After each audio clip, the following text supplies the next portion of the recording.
সবেমাত্র 9-এ উঠলে এর মধ্যে বয়ফ্রেন্ড বানিয়েছিস? আমার ভালোবাসা প্রমাণ দিতে রাত্রিবেলা পালিয়েও যাচ্ছিস? খুব সাহস হয়েছে, তাই না? কথাটা বলে কষিয়ে শালিককে চড় মারে আহান। শালিক কিছু বলে না, চুপচাপ মাথা নিচু করে দাঁড়িয়ে থাকে। জ্বরে পুড়ে যাচ্ছে শালিকের বা গালটা।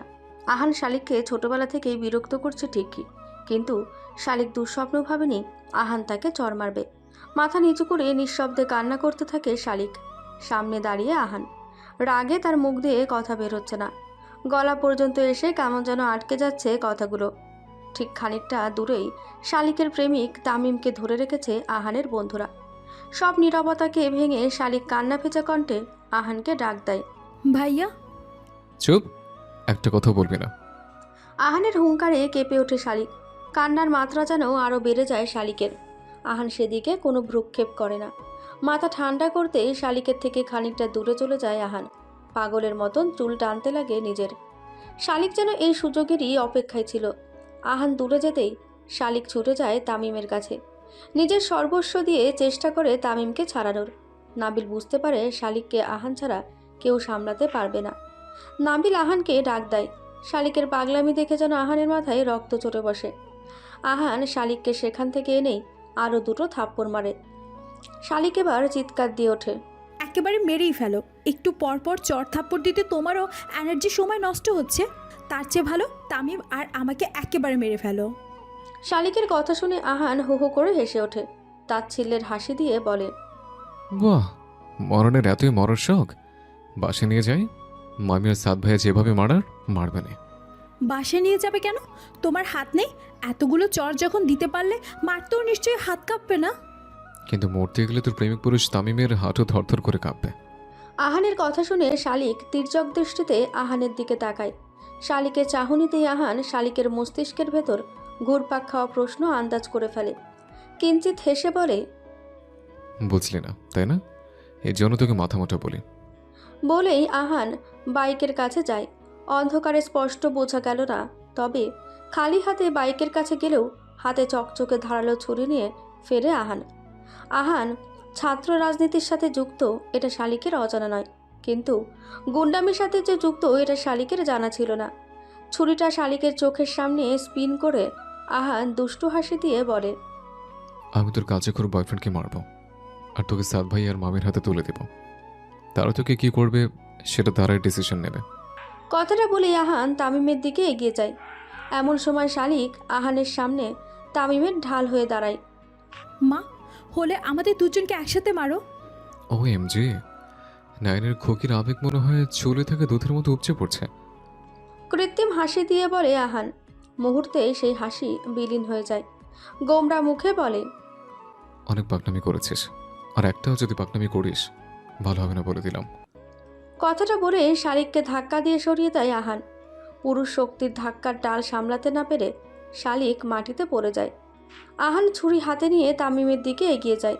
শয়তানি হাসি দিয়ে বলে, খুব ভালোবাসিস না শালিককে? শালিককে পালিয়ে এসে ভালোবাসা প্রমাণ দিতে বলেছিল না? ও তো পালিয়ে এসছে, এবার তুই তোর জীবন দিয়ে ভালোবাসা প্রমাণ দে।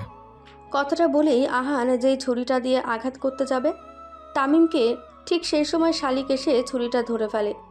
শালিক, ছুরিটা ছাড়, এমনিতেই তোর হোমোফোবিয়া আছে। না, ছাড়বো না। তুই ভুল মানুষের জন্য নিজেকে কষ্ট দিচ্ছিস। তুমি আমায় কষ্ট দিচ্ছ আহি ভাইয়া। আমি তো চলেই যাচ্ছিলাম, কেন আমায় ফলো করলে? সময় হলে এর উত্তর পাবি। তুই ছাড়, জেদ করিস না। শালিকা নিজেকে নিয়ন্ত্রণে রাখতে পারে না। ল্যাম্পপোস্টের আলোয় নিজের হাতে রক্তগঙ্গা দেখে ওর শরীর কাঁপতে শুরু করে। শালিক এক পা দু পা করে পিছাতে লাগে। আহান তামিমের গলায় ছুরি ধরে। নে শালা, দে এবার নিজের ভালোবাসা প্রমাণ। প্রাণ ভয় এবার তামিমের মুখ থেকে সত্যি কথাটা বেরিয়েই পড়ে। ভাই খোদার কসম, ওরে আমি ইউজ করছি। ওর বাপের সম্পত্তির লোভ আমি সামলাইতে পারি নাই, তাই ওরে ফাঁসাইছি। মাফ করে দেন ভাই, আমার জানটা ভিক্ষা দেন। তামিমের কথা শুনে আহান ও তার বন্ধুরা হো হো করে হেসে ওঠে। আহান হাসতে হাসতে শালিককে খোঁচা মেরে বলে, সুন্দর মেয়েদের রুচি খারাপ হয় প্রুফড। কি দেখে প্রেমে পড়ছিস? আল্লাহ মালুম, না আছে সুন্দর কথা, না আছে সুন্দর ক্ষমা। কথাটা বলেই আহান থেমে যায়। ক্ষমা অর্থাৎ চেহারার কথা উঠতেই আহানের মনে হলো তামিমকে আহান আগে কোথাও দেখেছে। ভীষণ চেনা ওর আহানের মুখখানা। আহান তীক্ষ্ণ সন্দিহান দৃষ্টিতে তামিমের দিকে তাকিয়ে বলে, সত্যি করে বলতো, কে তুই? কে আবার হতে যাব? আমি তামিম। হুম, তুই তামিম না, নাবিল। মনে হয়নি শালাকে কলেজে আগে দেখেছে। নাবিল তামিমের মুখে ফোনের আলো ধরে। আলো ধরে আহানকে বলে, আরে আহান, এই ব্যাটায় তো রামিম, কায়েসের চামচা। আহান নাবিলের কাছে গিয়ে ফিসফিস করে বলে, যা বুঝার বুঝতে পেরেছে। শালিক আছে, আর বেশি কিছু বলিস না, কেস খেয়ে যাব। আর রামিম, এবারের মতো ছেড়ে দিচ্ছে। নেক্সট টাইম কোনো চালাকের চেষ্টা করলে প্রাণে মারবো না, কিন্তু এমন জায়গায় মারবো যে ভবিষ্যৎ ফ্যামিলি প্ল্যানিং নিয়ে শঙ্কায় থাকবে। শালিক এগুলো খেয়াল করে না, পারছে না নিজেকে সামলাতে। তামিমের কথা শুনে বেশ বড়সড় একটা ধাক্কা খেয়েছে শালিক। রাগে ওর মাথায় রক্ত চড়ে বসে আছে। মুহূর্তেই আহানের হাত থেকে ছুরি নিয়ে শালিক তামিমের দিকে তেড়ে যায়। কুত্তার বাচ্চা, আমার আংটি দে, আমার চেন দে, ফকির নির্পুত, আজ তোর একদিন কি আমার একদিন। কথাটা বলে তামিমের হাত থেকে আংটি খুলতে যায় শালিক, কিন্তু পেশির প্রসারণের জন্য শালিক আংটিটা ব্যর্থ হয়। রাগে ফুঁসতে ফুঁসতে শালিক বলে, আজকে তোর আঙ্গুল কেটে গলা কেটে হলো আমি আমার আংটির চেন নিয়েই ছাড়বো, তারপর তোকে টুকরো টুকরো করে রাস্তার কুত্তাকে খাওয়াবো। কথাটা বলেই ছুরি নিয়ে তামিমের আঙুল কাটতে যায় শালিক। আহান সাথে সাথেই শালিককে ধরে ফেলে। পাগল হয়েছিস? নিজেও হাঁচতে যাবি, সাথে আমাদেরও নেবে। ছাড়ো আমায় আহি ভাইয়া, আজ ওর শেষ দিন, দিনের পর দিন আমায় ইউজ করে গেছে। তুই মাথা মোটা দেখে তুই সুযোগ পেয়েছে ইউজ করার। আমার আংটি চেনও নিয়েছে, ওই দুটো আনতে দাও। আংটিটি আঙ্গুলে শক্তভাবে আটকে গেছে, কাটতে হবে আঙ্গুল। আমি আনতেছি, তুই ঠান্ডা হ। শালাকে না মারা পর্যন্ত ঠান্ডা হব না আমি। আহান হাসতে হাসতে তামিমের দিকে এগিয়ে যায়। কে অবাক হচ্ছিস? ক্যাসে ক্যা হো গায়া, তাই না? ভালোই ভালো আংটি চেনটা দিয়ে কেটে পড়, নাহলে আঙুল গলা কাটা যাবে। তামিম চেন আংটি খুলে আহানের হাতে দেয়।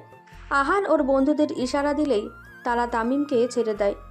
আহান আংটি আর গলার চেন শালিককে পরিয়ে দিয়ে বলে, নিজের জিনিস নিজের কাছে যত্নে রাখতে শেখ। গয়না আবেগ প্রেম এত সস্তা না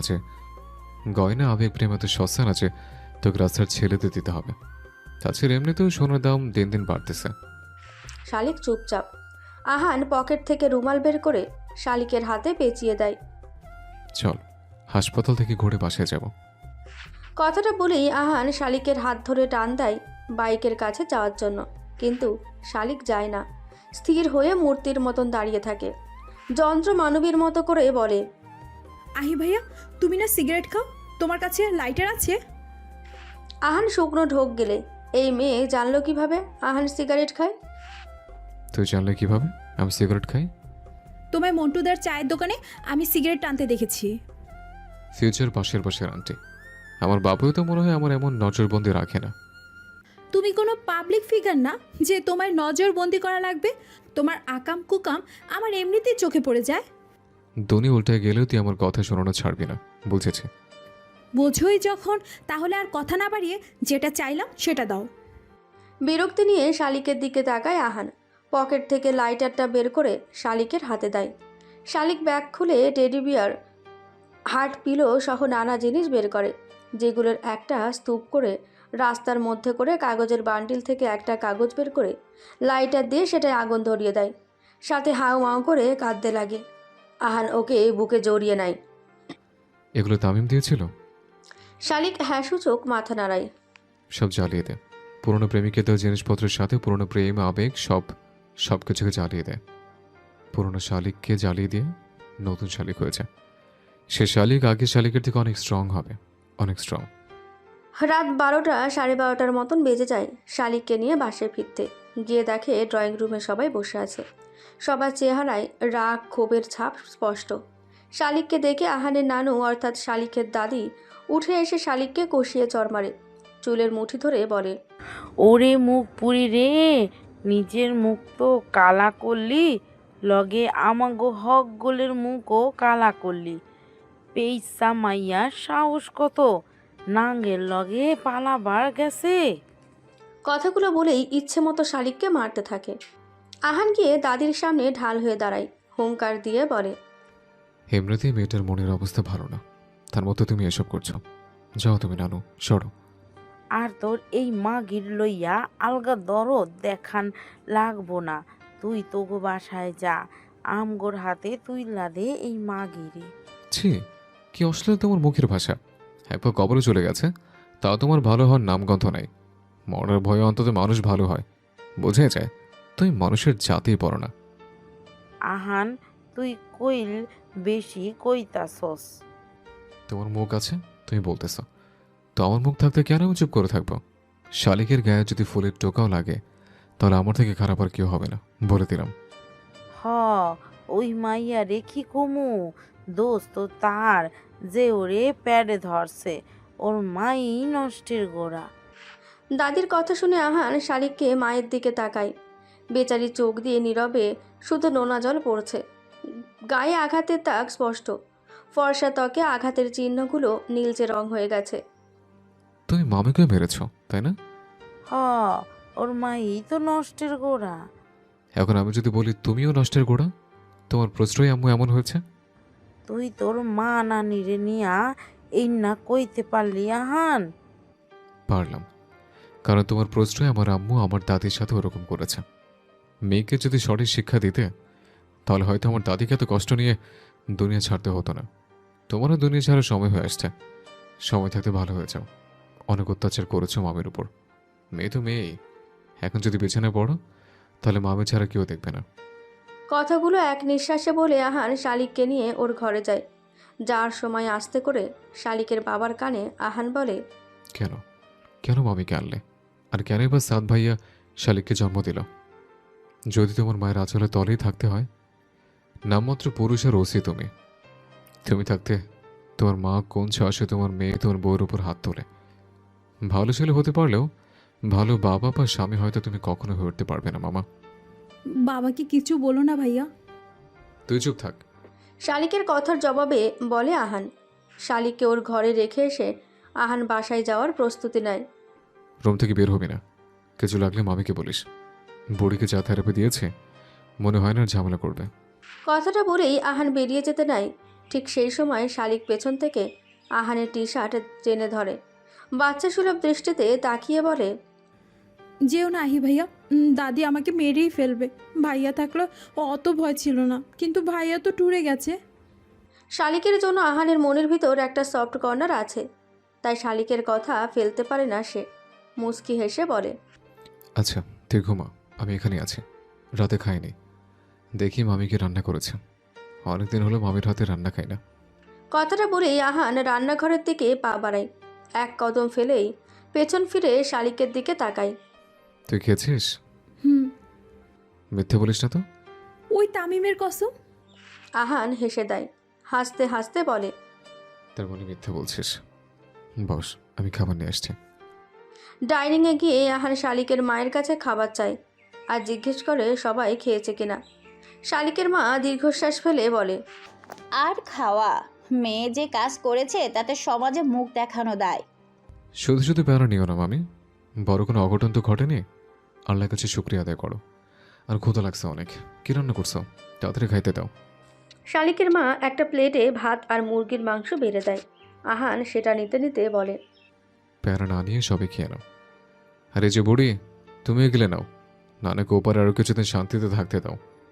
ম্যায় কি পোলা, প্যাডে ধর সাল, আল্লাহ জানি।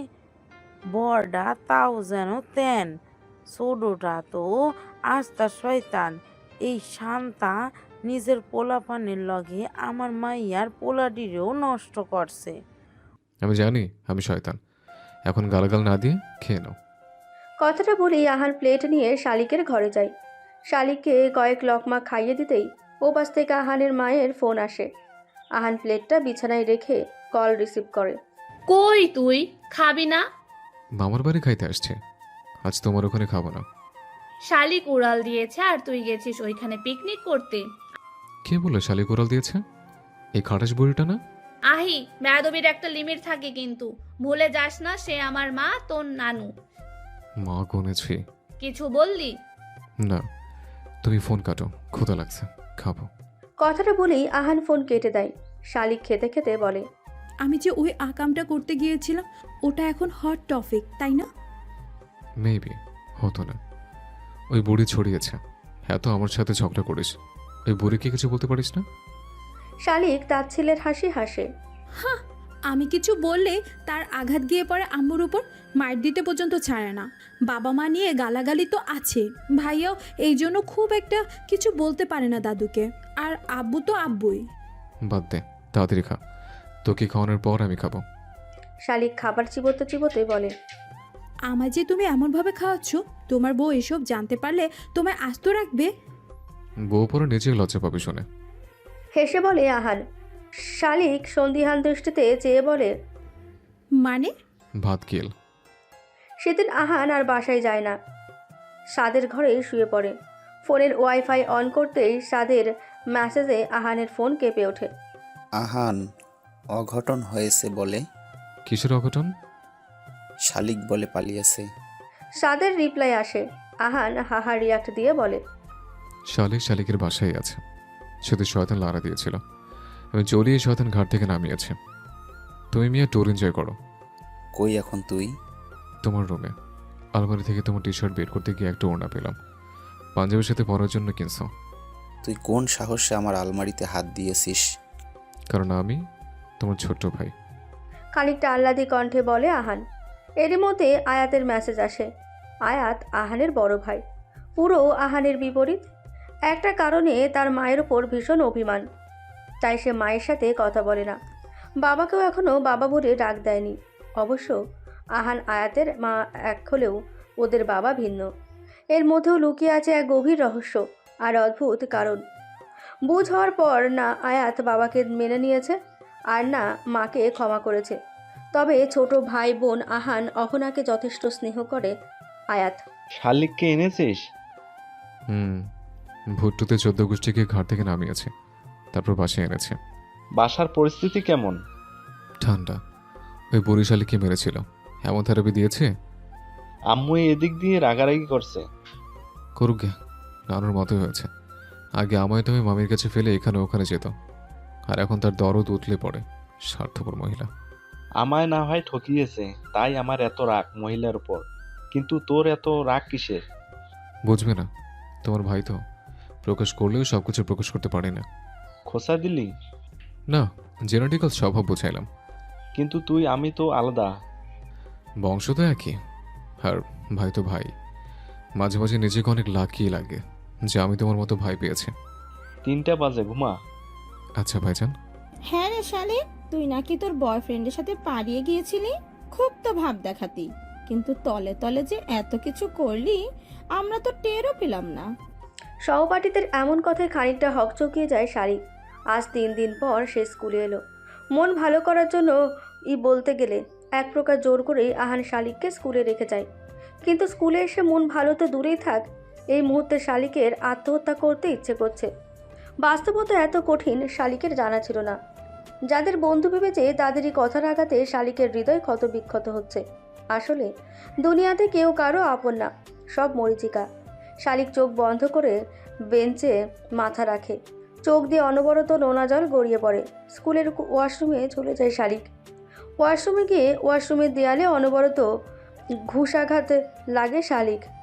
এক সময় চামড়া ফেটে রক্ত ঝরতে লাগে। যেহেতু শালিক হিমোফোবিয়ায় আক্রান্ত, তাই রক্ত দেখেই ওর শরীর কাঁপতে লাগে। যত দ্রুত সম্ভব রক্ত পানি দিয়ে ধুয়ে তার উপর টিস্যু চাপা দেয়। কোনো রকমে সেদিন শালিকের দিনটা যায়। ক্লাসের লাস্ট বেঞ্চে মাথা রেখেই পুরো পিরিয়ড কাটিয়ে দেয় শালিক। স্কুল ছুটি হলে স্কুল থেকে বের হয়ে শালিক আহানকে দেখতে পায়।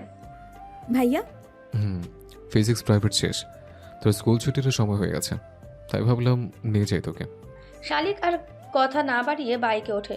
আহান বাইক স্টার্ট দিয়ে বলে, কেমন গেল সারাদিন? আলহামদুলিল্লাহ। খানিকটা উদাস কণ্ঠেই বলে শালিক। আহান আন্দাজ করতে পারে শালিকের মন ভালো নেই। খানিক দূরে যাওয়ার পর আহান বাইক থামায়। থামলে যে? নাম, দরকার আছে। শালিক নামে। আহান বাইকটাকে পার্কিং করে শালিককে বাইকের পাশে দাঁড়াতে বলে যেন কোথায় যায়।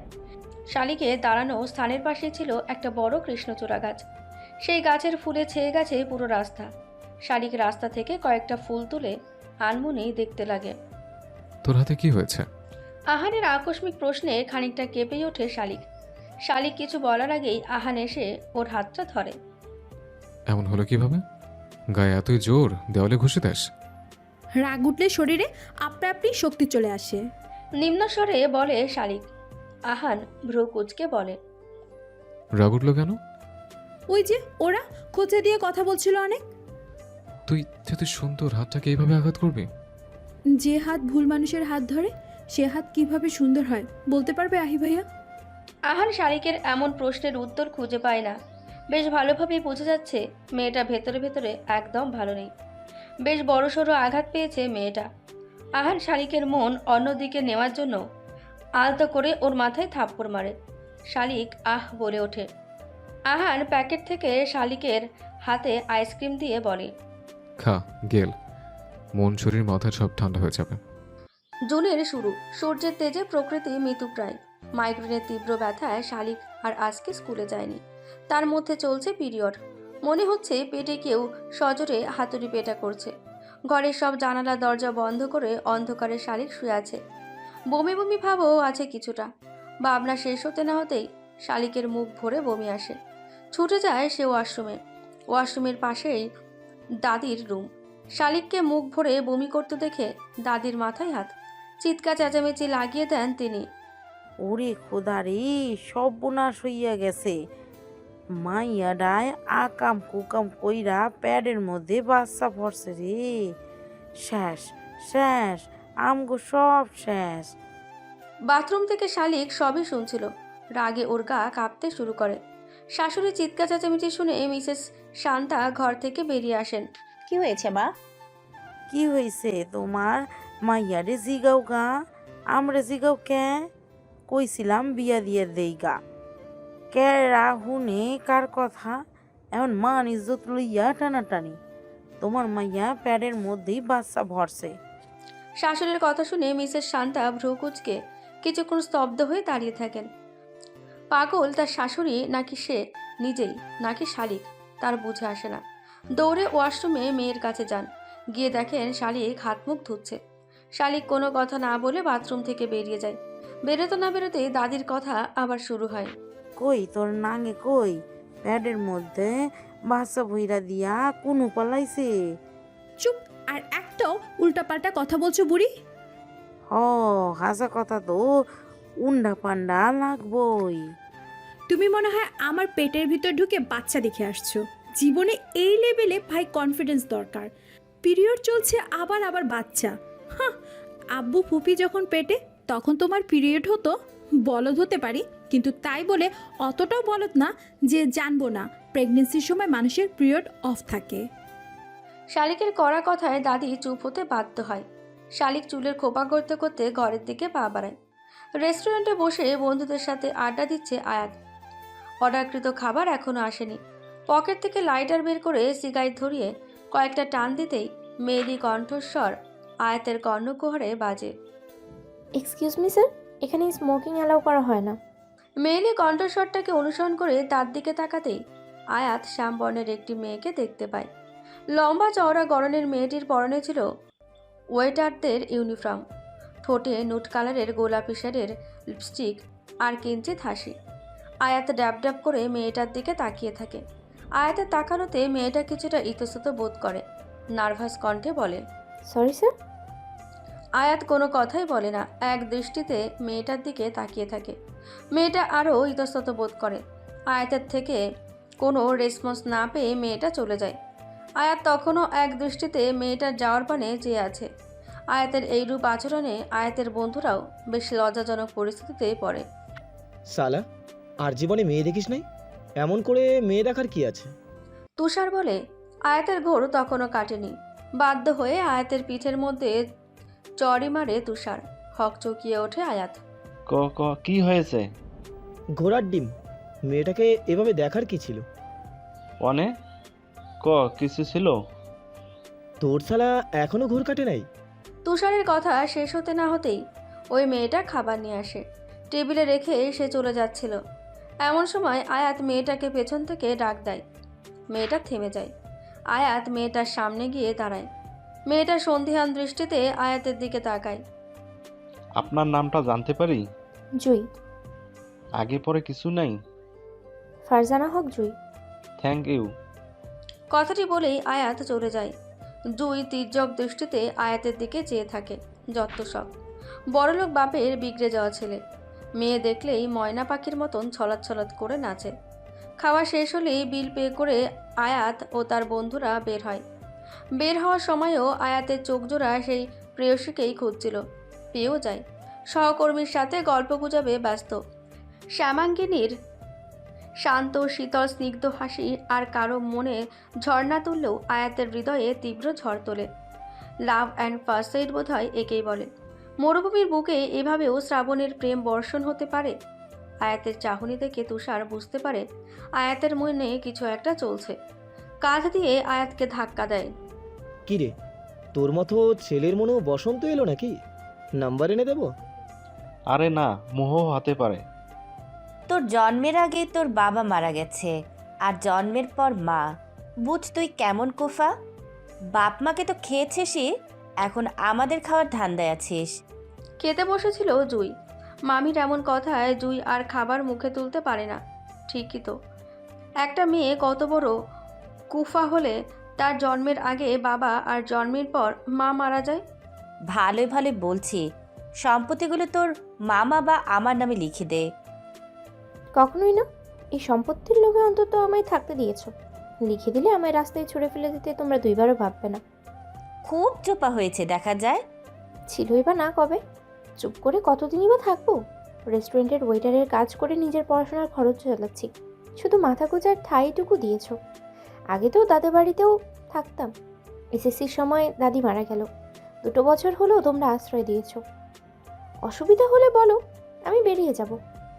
জুইয়ের করা কথায় মামির কথার মোড় বদলে যায়। জুই তাদের কাছে সোনার ডিম পাড়া হাঁস।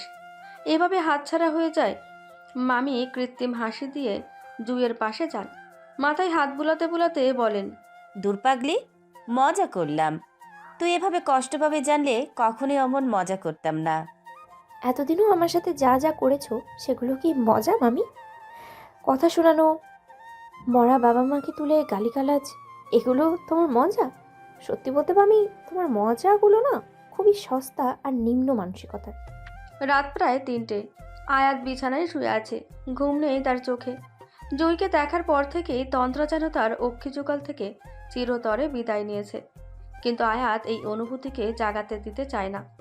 জেনে শুনে কেন আয়াত একটা মেয়েকে তার জীবনের সাথে যুক্ত করে মেয়েটার জীবন নষ্ট করে দেবে? বাবা নেই, মা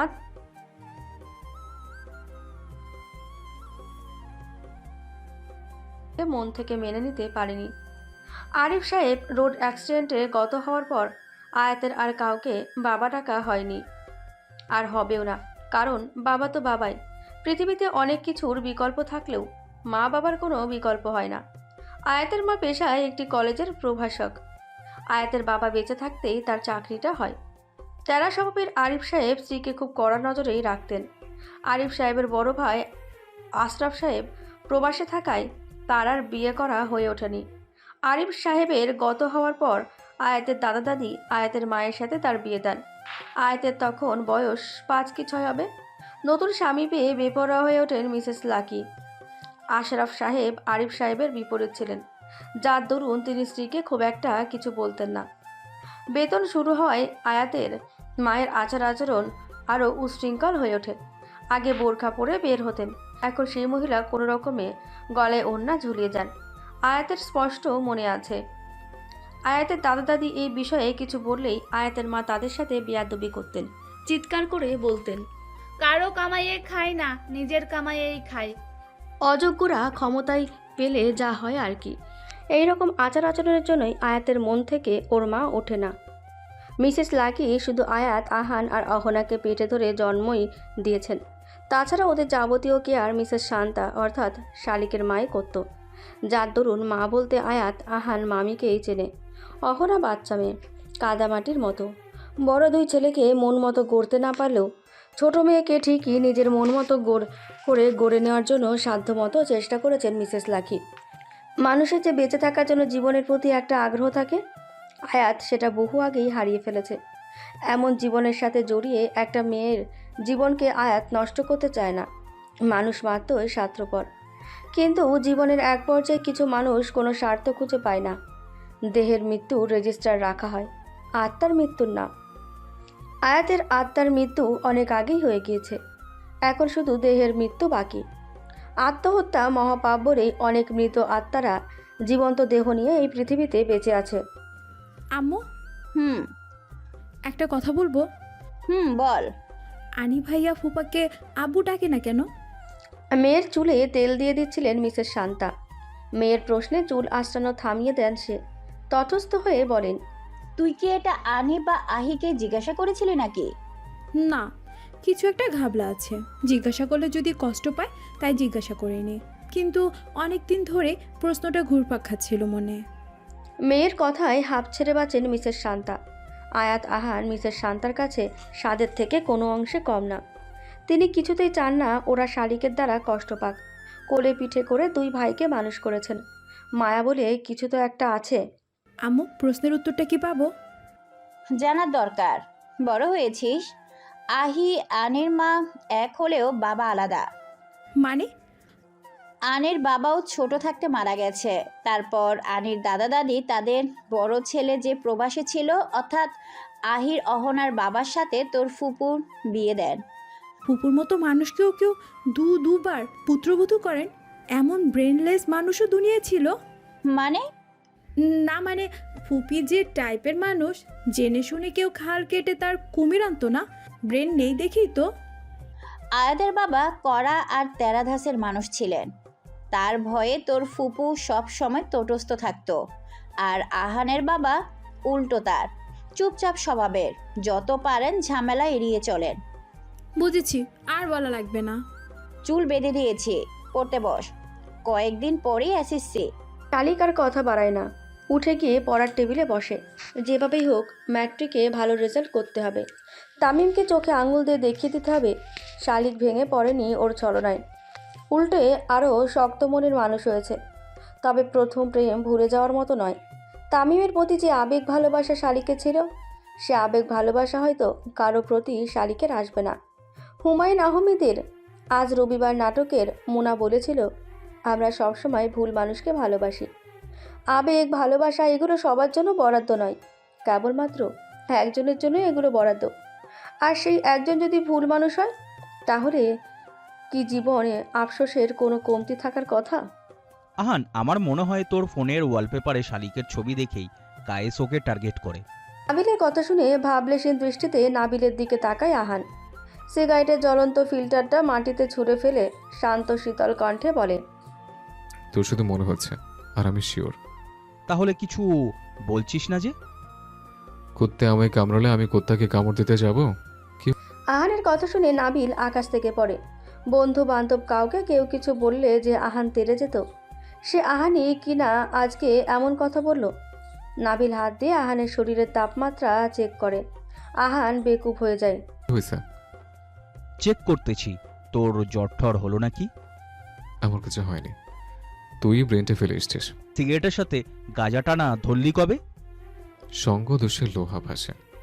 নাবিল কিছু বলে না। আহানের চালচলন ইদানিং খুব অস্বাভাবিক লাগছে নাবিলের।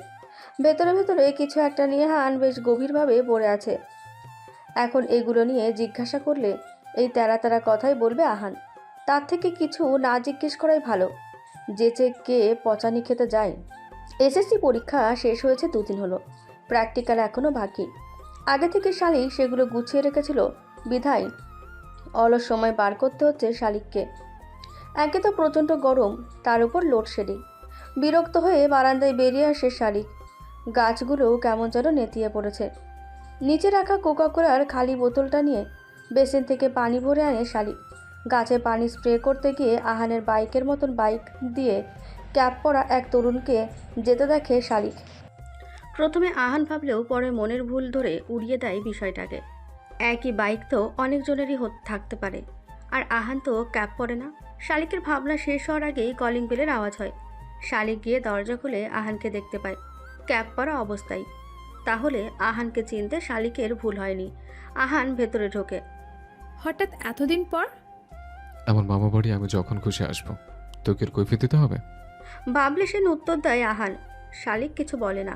আহান সোফায় গিয়ে বসে। মামি কই? রান্নাঘরে। আর বুড়ি? ঘুমাই। আহান ফোন নিয়ে বসে। শালিক আর কথা বলে না। 3:30 বাজে, এখনও শালিকের গোসল করা হয়ে ওঠেনি। রান্নাঘর থেকে মিসেস শান্তা বকছেন। মাথা ধরেছিল। সে যে একটা ঘুম দিয়েছিল শালিক, লোডশেডিং না হলে মনে হয় না ঘুম ভাঙত। শালিক গোসলে যায়। যাওয়ার আগ দিয়ে মিসেস শান্তাকে আহানের আসার আর গোসল থেকে বের হয়ে চা খাওয়ার কথা বলে যায়। প্রায় 1.5 ঘন্টা ধরে শালিক গোসল করে। এই ভ্যাপসা গরমে পানির সংস্পর্শে আসলে আর ছাড়তে মন চায় না। শালিক ওয়াশরুমে থাকতেই মিসেস শান্তা বলে গেছেন যে একটু পাশের বাসায় যাচ্ছেন, ভাবি ডেকেছে। চা তিনি মগে ঢেলে টেবিলে রেখে গেছেন। শালিক গোসল করে ভেজা কাপড়গুলো বারান্দায় মেলে দিয়ে সেখানে দাঁড়িয়ে থাকে। আকাশ ধূসর কালো মেঘে ছেয়ে গেছে। ঠান্ডা বাতাস বইছে। কারেন্ট আছে, তারপরও ঘরে যেতে মন চাইছে না শালিকের। কীরকম যেন গরম ঘরটা। আহান সোফায় বসে খেলা দেখছে। হঠাৎ ওর চোখ যায় টেবিলে রাখা ধোয়া ওঠা মগে। পাগলিটা এখনো চা নেয়নি। শরবত হলে খাবে নাকি চাটা? শালিক, চাটা নে। কোনো উত্তর আসে না। শালিকও আসে না। সোফা ছেড়ে উঠে দাঁড়াই। টেবিল থেকে চায়ের মগটা নিয়ে শালিকের দিকে এগোই। শালিকের লম্বা কালো চুলগুলো ভেজা, টপ টপ করে পানি পড়ছে। মেয়েরা যদি জানতো তাদের ভেজা চুলে কতটা মায়াবী লাগে, তাহলে হয়তো সবসময় চুল ভিজিয়ে রাখত। আহান অশান্ত দৃষ্টি ফিরায়। চায়ের মগটা এগিয়ে দিয়ে বলে, ধর মগটা, এখন না খেলে কিছুক্ষণ পর শরবত হয়ে যাবে। শালিক পিছন ফিরে তাকায়। চায়ের মগ হাতে নেওয়ার পূর্বেই বিদ্যুৎ চলে যায়। আকাশ ফেটে আলোর ঝংকার দিয়ে বজ্রপাত ঘটে। শীতল বাতাসের সঙ্গে আসছে বৃষ্টির ক্ষুদ্র ক্ষুদ্র কণা। শালিক আতকে ওঠে। অস্পষ্ট গলায় বলে, আহি ভাইয়া। আছি আমি, ভয় পাস না। আশ্বস্ত করে বলে আহান। শালিক পিছিয়ে যায়। তৎক্ষণাৎ তার পিঠ গিয়ে ঠেকে আহানের প্রশস্ত বুকে। লম্বা ভেজা চুলের শীতল স্পর্শে ঠান্ডা হয়ে যায় আহানের বুক। ভিজে যায় আহানের টি শার্ট। আহান পুনরায় মগটা এগিয়ে দেয়। চাটা নে। শালিক চায়ের মগ নেয়। আহান পকেট থেকে ফোন বের করে ফ্ল্যাশ লাইট জ্বালায়। শালিক নিজেকে আহানের প্রশস্ত বুকের মধ্যে আবিষ্কার করে। লজ্জায় সে তৎক্ষণাৎ সরে দাঁড়ায়। আহান নীরব হাসি দিয়ে বলে, শরীরে যে খারাপ লাগছিল বুঝে? না, এমনি তোমার শার্ট ভিজে গেছে। সাত ভাইয়ের আলমারি থেকে একটা বের করে এনে দিতে পারবো। তার দরকার হবে না। কেন? সেটা তুই বুঝবি না, মাথা মোটা যে। শালিক কিছু বলে না। সে জানে কিছু বললেই আহান তাকে তেরা তেরা কথা বলবে, অপমান করবে। নিজের ভালো তো পাগলেও বোঝে। সেখানে শালিক সুস্থ স্বাভাবিক মানুষ। আয়াত সাধারণ রেস্টুরেন্টে কম যায়, কিন্তু জুয়ের জন্য প্রতিদিন আয়াত কফি খাওয়ার জন্য হলেও এই রেস্টুরেন্টে আসে। কিন্তু জুয়ের দেখার পায় না। 7-8 মাস এভাবেই চলে যায় আয়াতের। পড়াশোনা, কাজকর্ম কোনো কিছুতেই মনোযোগ দিতে পারছে না। সামনেই ফাইনাল ইয়ারের পরীক্ষা। আয়াত জান প্রাণ দিয়ে চেষ্টা করছে পড়ায় মন দেওয়ার, কিন্তু বারবার ব্যর্থ হচ্ছে। জ্যৈষ্ঠের খরায় হঠাৎ প্রেমের শীতল ঝোড়ো হাওয়া জুই, আর সেই ঝোড়ো হাওয়াকে পাগলের মতো খুঁজছে আয়াত। ছোট থেকে নিজেকে নিয়ন্ত্রণে রাখা আয়াত কিভাবে যেন প্রেয়সীকে দেখার জন্য ব্যাকুল হয়ে ওঠে। আয়াত সোমবারকে কুফা মনে করে, কারণ এইবারে আয়াত পৃথিবীতে আসে। এইবারে সে বাবাহারা হয়, আর এইবারেই তার মা দ্বিতীয় বিয়ে করেন। কিভাবে যেন আয়াতের জীবনে সবচেয়ে খারাপ মুহূর্তগুলো এই বারকেই ঘিরে থাকে। বাংলা ব্যাকরণে একটি প্রচলিত কথা আছে, মেঘ দেখে করিস নে ভয়, আড়ালে তার সূর্য হাসে। অবশেষে আয়াতের জীবনে কালো মেঘ কেটে যায়। বৃষ্টির পরে জলমূলে রোদের মিষ্টি স্নিগ্ধ আলোর মতো করে জুইয়ের দেখা পায় আয়াত। সৌভাগ্যক্রমে আয়াতের অর্ডার নিয়ে জুই আসে। অবশেষে ওপরালা আয়াতের দিকে মুখ তুলে চেয়েছেন। অবশেষে। Excuse me ma'am. Yes sir, how can I help you? Actually I have something to tell you. 1 cup coffee খাওয়া যাবে আমার সাথে? আয়াতের কথা শুনে জুইয়ের মনে সন্দেহ জাগে। কে এমন কথা আছে ছেলেটার? কফি খাওয়ারও রিকোয়েস্ট করছে আবার। ঘাবলা তো কিছু আছেই। কৃত্রিম একটা হাসি দিয়ে বলে, সরি স্যার, আমার ডিউটি আওয়ার চলছে। ফ্রি পাবো কখন বা কবে আপনাকে? কথাটা বলা কি খুব আর্জেন্ট? জি। আর ঘন্টা 2 পরেই ফ্রি পাবেন ইনশাল্লাহ। জি ধন্যবাদ। Most welcome. প্র্যাকটিক্যাল খাতাগুলো সাইন করে ফেরার পথে আহানকে দেখতে পায় শালিক। বেশ কিছুদিন ধরে শালিক খেয়াল করছে আহান ক্যাপ পরছে মাথায়। কেন যেন শালিকের মনে হচ্ছে আহান তার চুলের কিছু একটা করেছে। জানে শালিক এই সম্পর্কে আহানকে কিছু জিজ্ঞাসা করলে আহান তাকে ধমক দেবে। তাও সে আহানকে জিজ্ঞাসা করবে। নিজে নিজেই বিড়বিড় করে বলে। বুক ভরে লম্বা একটা শ্বাস নিয়ে আহানের কাছে যায় শালিক। ভাইয়া। শালিকের ডাক শুনে আহান ওর দিকে বাঁকা দৃষ্টিতে তাকায়, গম্ভীর গলায় বলে, কিছু বলবি? অনেক কিছু বলবো। বল। তুমি ক্যাপ পরছো যে ইদানি। তোর যেন লাভ কি? My life, my rules, my mood. And শালিক্স কোশ্চেন? গেলে খেয়ে ফেল, আমি বলবো না। বললে কি হবে? বললাম না আমার মর্জি। নিষিদ্ধ জিনিসের প্রতি মানুষের কৌতূহল থাকে বেশি। তোর কৌতূহলে আমার কিছু যায় আসে না। Okay fine. কথাটা বলে শালিক রাস্তায় বসে পড়ে। আহান থতমত খেয়ে যায়। ঘরে এমন করে মানা যায়, কিন্তু রাস্তাঘাটে শালিকের আচরণে আহানের বন্ধুরা মুখ টিপে হাসতে লাগে। আহান বিব্রতকর পরিস্থিতিতে পড়ে। আচ্ছা ওট বলছি। সত্যি বলবে তো? তোর কসম। শালিক আহানের দিকে আর চোখে তাকিয়ে উঠে দাঁড়ায়। আহান শালিককে নিয়ে দূরে সরে আসে একটু। বাচ্চা বাচ্চা চাহনিতে তাকায় আহান শালিকের দিকে, আস্তে করে বলে, কাউকে বলবি না তো? না। আহান আশেপাশে ভালো করে চোখ বুলিয়ে নেয়, তারপর ক্যাপ খোলে। ক্যাপ খোলায় শালিক যে আহানকে দেখতে পায় তার জন্য সে মোটেও প্রস্তুত ছিল না। একটা চুলও যদি থাকে আহানের মাথায়, চোখ বড় বড় করে বলে, কে করলো তোমার এই সর্বনাশ? আমি নিজে। তুমি? আমি। আম্মু চুল ছোট করতে বলেছিলাম, শালা নাপিত চুলের এমন সর্বনাশ করেছে, শেষে রাগের চোটে তুমি তোমার সব চুল ট্রিমার দিয়ে ফেলে দিয়েছো, তাই তো? আহান হ্যাঁ সূচক মাথা নাড়ায়। শালিক আর হাসি আটকে রাখতে পারে না, ফিক করে হেসে দেয়। হাসতে হাসতে বলে, তুমি তো কালো আছো ভাইয়া। এখন একটা বড় বুড়ি হলে মানুষ ভাববে তুমি সরকারি চাকরিজীবী। তখন সুন্দরী বাপেরা তোমার পিছনে ঘুরবে। ফাজলাম করিস না। তুই কিন্তু এটা থাকতে নিজের আইব্রো ভ্যানিশ করেছিলি। আয়াত আধ ঘন্টা আগেই রেস্টুরেন্টের সামনে যায়, কিন্তু ভেতরে ঢোকে না। পাশে দাঁড়িয়ে একের পর এক সিগারেট শেষ করতে লাগে। ভীষণ টেনশন হচ্ছে তার। আয়াতের কথা শোনার পর কিভাবে না কিভাবে রিয়্যাক্ট করবে জুই। ডিউটি ওর শেষ হলে জুই বের হয়। বের হয়ে সে আয়াতকে দেখতে পায়। আয়াত জুইকে দেখে সিগারেট ফেলে দেয়। ভেতরের নার্ভাসনেসকে চাপা দিয়ে একটা হাসি দেয় আয়াত। জুইও ফর্মালিটি রক্ষার্থে হাসি দেয়। জি বলেন, কি বলবেন? ভাবলেশীনভাবে বলে জুই। আয়াত শুকনো গলায় বলে, কোথাও বসে কথাগুলো বলি, চলেন ভেতরে যাই। না না, এই রেস্টুরেন্টে যাওয়া যাবে না, অন্য কোথাও চলুন। পাশেই একটা ছোট্ট কফি শপ ছিল, হেঁটে যেতে মিনিট 5 মতো লাগবে। আয়াত জুই সেখানে যায়। প্রচণ্ড গরম পড়েছে। আয়াত 2টা কোল্ড কফি অর্ডার করে, স্ন্যাক্স আইটেমের মধ্যে ডোনাট। এবার বলেন। কিভাবে বলবো বুঝছি না। শুকনো গলায় বলে আয়াত। হাত পা কাঁপছে তার। এসির নিচে বসে অনবরত টিস্যু দিয়ে কপালে ঘাম মুছছে সে। জুই সন্দিহান দৃষ্টিতে তাকায়। Excuse me, are you feeling bad? Nervous লাগছে আসলে। কখনো কাউকে এই কথা বলতে হবে স্বপ্নেও ভাবিনি তো। কোন কথা? আয়াত দীর্ঘশ্বাস ফেলে, তারপর শুরু করে বলা, আমি শেহজাদ আয়াত। জি। আর চোখে তাকিয়ে বলে জুই। আমি ছোট থাকতে আমার বাবা মারা গেছেন। আমার বাবার বড় ভাই প্রবাসী হওয়ায় সে বিয়ে করছিলেন না। ফ্যামিলির সম্মতিতে বাবা মারা যাওয়ার পর আমার চাচার সাথে আমার মায়ের বিয়ে হয়। বলতে গেলে আমি এতিম। আপনার ফ্যামিলি হিস্ট্রি শুনতে আমায় ডেকেছেন? না, আমার কাছে আমার ফ্যামিলি হিস্ট্রি অত্যন্ত লজ্জাজনক। মানুষকে বলে বেড়ানোর মতো না, কিন্তু আমার মনে হলো আপনাকে বলা উচিত, তাই আর কি। আমায় বললেন তাই তো? এরই মধ্যে ওয়েটার অর্ডারকৃত খাবার নিয়ে আসে। আয়াত কিছু বলতে গিয়েও থেমে যায়। ওয়েটার চলে গেলেই আয়াত বলতে শুরু করে, আমার কোনো মেয়ে বন্ধু নাই, আর আমি খুব অসামাজিক টাইপের।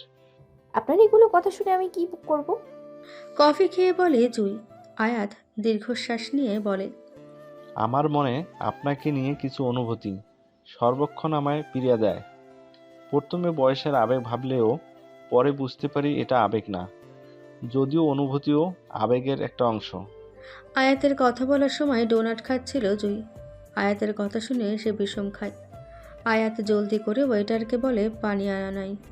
জুই পানিটা খেয়ে বলে, আর ইউ সিরিয়াস?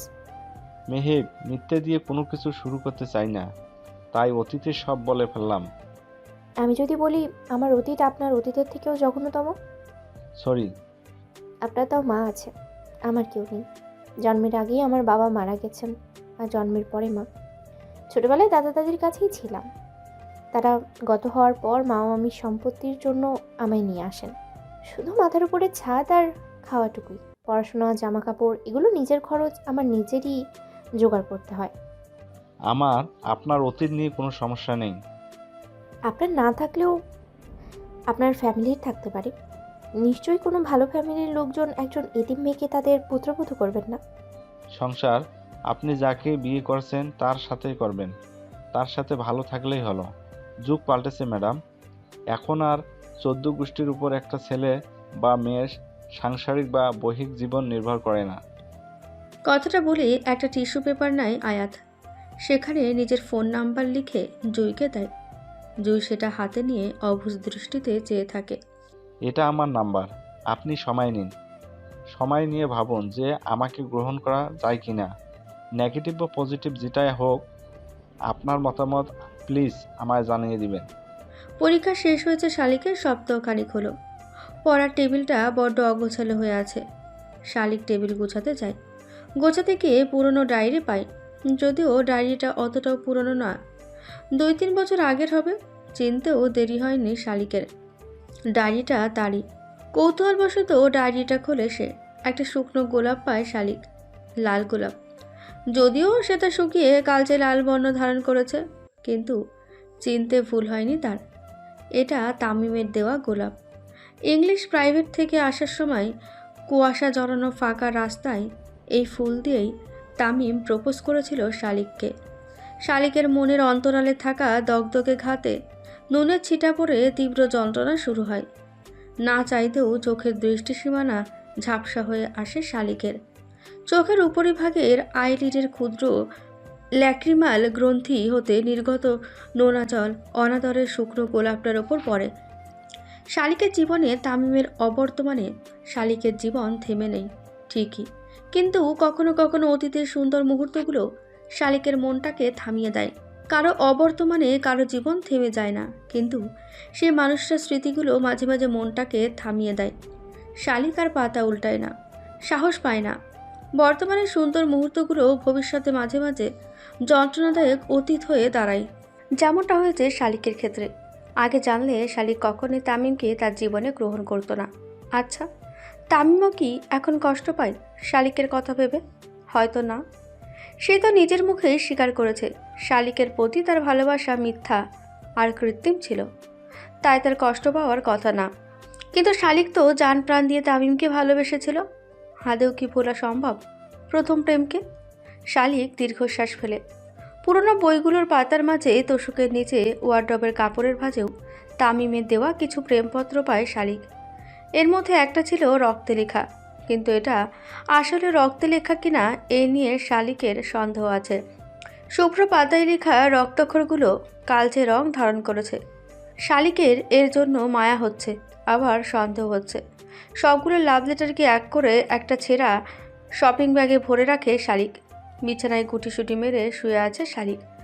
ল্যাক্রিমাল গ্রন্থি হতে নির্গত নোনা জল যেন বন্ধ হওয়ার নাম নিয়ে নিচ্ছে না। আগে তাও সবার সামনে কেঁদে দিত, এখন শালিকের কান্না এই অন্ধকার ঘর ছাড়া কেউ দেখে না, কেউ না। কত কী না করেছিল শালিক তামিমের জন্য। ভাগ্যিস সেদিন আহান এসেছিল, তা না হলে সেই পাগলামিটার জন্য শালিকের পুরো জীবনটাই নষ্ট হয়ে যেত। জীবনে চলার পথে ভালোবাসার জন্য পাগলামি করা নিতান্তই বোকামি ছাড়া অন্য কিছুই না। লায়লা মজনু ভালোবেসে মরেছে অন্যের হাতে নির্যাতিত হয়ে, আর রোমিও জুলিয়েটকে ছুরির আঘাতে হত্যা করা হয়েছে। যাদের ভালোবাসার ইতিহাসে লেখা হয়েছে তাদেরই অবস্থা হলে আমাদের কি হবে? শুক্রবার ছুটির দিন। দুপুরের পরে শালিককে আহান কল দেয়। শালিক যেন এই সুযোগেরই অপেক্ষা করছিল। সন্ধ্যায় রেডি হয়ে থাকতে বলে, ঘুরতে নিয়ে যাবে শালিককে। আহানের কথা মতো শালিক রেডি হয়ে নেয়। ঠোঁটে হালকা নুট কালারের লিপস্টিক, চোখে চিকন করে কাজল, আর কপালে ছোট্ট কালো টিপ। লম্বা বেনুনি করে চুলগুলোকে নিয়ন্ত্রণে নেয় সে, কিন্তু সামনে চুলগুলো যে বড্ড অবাধ্য, কিছুতে নিয়ন্ত্রণে আনা যায় না এদের। ফ্যানের বাতাসে এগুলো শালিককে বারবার বিরক্ত করতে লাগে। এরই মধ্যে বাইকের হর্নের শব্দ পায় শালিক, ছুটে যায় বাইরে। যাওয়ার সময় পুরনো চিঠির ব্যাগটাও নিয়ে নেয় সে। গিয়ে দেখে আহান বাইক নিয়ে দাঁড়িয়ে আছে। ওঠ। শালিক বাইকে উঠে বসে। আহান বাইক চালানো শুরু করে। কিছু দূর যাওয়ার পর আহান শালিককে ডেকে দেয়।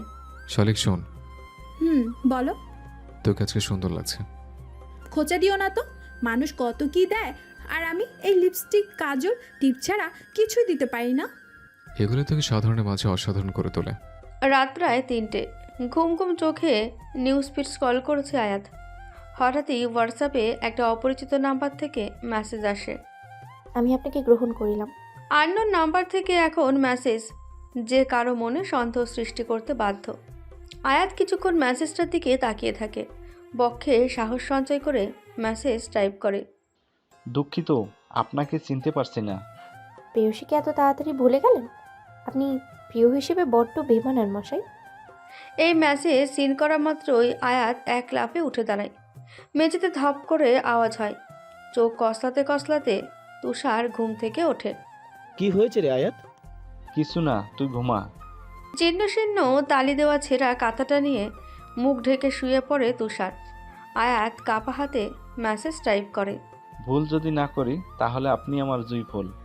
যতটা মাথা মোটা ভেবেছিলাম ততটা মাথা মোটা নন আপনি। সপ্তাহ 2 মতো হয়ে গেল। ভেবেছিলাম আমি হয়তো ব্যর্থ, যেহেতু আমার কপাল সবসময় শনি লেগে থাকে। তাছাড়া আননোন নাম্বার থেকে এমন মেসেজ আসলে একটু তো খটকা লেগেই থাকে। সেভ করে নিন নাম্বার, না হলে পরবর্তীতেও আননোনই লাগবে। আপনি বলার আগেই সেভ করে নিয়েছি। কোন ইয়ারে পড়েন? ফাইনাল ইয়ারে। তারপরে পুলিশের এসআই পোস্টের জন্য আবেদন করব। ওই ভদ্রলোক আর নামমাত্র মায়ের ঘাড়ে বসে খেতে আর ভাল লাগে না। মা থেকেও এমন করছেন? আমার যদি মা থাকতো আমি মাথায় করে রাখতাম তাকে। যে যা ডিজার্ভ করে। বুঝলাম আপনি অনেক পাষাণ। সেই পাষাণের হৃদয়ে আপনি প্রেমের বর্ষণ এনেছেন। এসব কথা বলে লজ্জা দেবেন না। আপনাকে বাইরে থেকে দেখে প্রথম দিকে আচার আচরণে রসিকহীন মানুষ মনে হলেও আপনি ভালোই রসিক আছেন। পৃথিবীটা স্বার্থপরতার স্বরাজ্য। এখানে ভালো থাকতে হলে কঠিন হতেই হয়। জুই মেসেজ দেয়, কিন্তু ওপাশ থেকে কোনো রিপ্লাই আসে না। ফোনের ওপরের স্ক্রিনে চেয়ে দেখে 4টের মতো বাজে। হয়তো ঘুমিয়ে পড়েছে আয়াত। জুইও ডাটা অফ করে চোখ বুজে। দেখতে দেখতে শালিকের এসএসসি রেজাল্ট প্রকাশিত হয়। 4.75 পেয়ে সে উত্তীর্ণ হয়। বিভাগ আর সে পরিবর্তন করে না। কলেজের বিজ্ঞান বিভাগে সে ভর্তি হয়। আহান এখন শালিকের কলেজের সিনিয়র। আজ নবীনবরণ। আহান এক প্রকার জোর করে শালিককে অডিটোরিয়াম থেকে ল্যাবের পাশের রুমটায় নিয়ে যায়। কি হয়েছে ভাইয়া, এভাবে আনলে যে? জরুরি কথা আছে তোর সাথে। কি কথা? আহান পাঞ্জাবির ডান পকেট থেকে ফোন বের করে। হোম স্ক্রিন আর লক স্ক্রিনের ওয়ালে পেপারে নিজের ছবি দেখে হতভম্ব হয় শালিক। গত 4 বছর ধরে তোর ছবি আমার ফোনের ওয়ালপেপারে আছে। শালিক কিছু বলে না, বোকা বোকা চোখে আহানের দিকে তাকিয়ে থাকে। অবাক কণ্ঠে বলে, আমার ছবি তোমার ওয়ালপেপারে কেন? শুধু ওয়ালপেপার নয়। কথাটা বলে ওয়ালেট বের করে আহান। ওয়ালেট খুলেও শালিক নিজের ছবি দেখতে পায়। মুখ শুকিয়ে যায় শালিকের।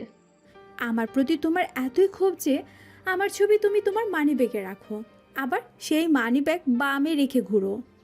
শালিক বোকা বোকা কথায় আহান কপাল চাপড়ায়।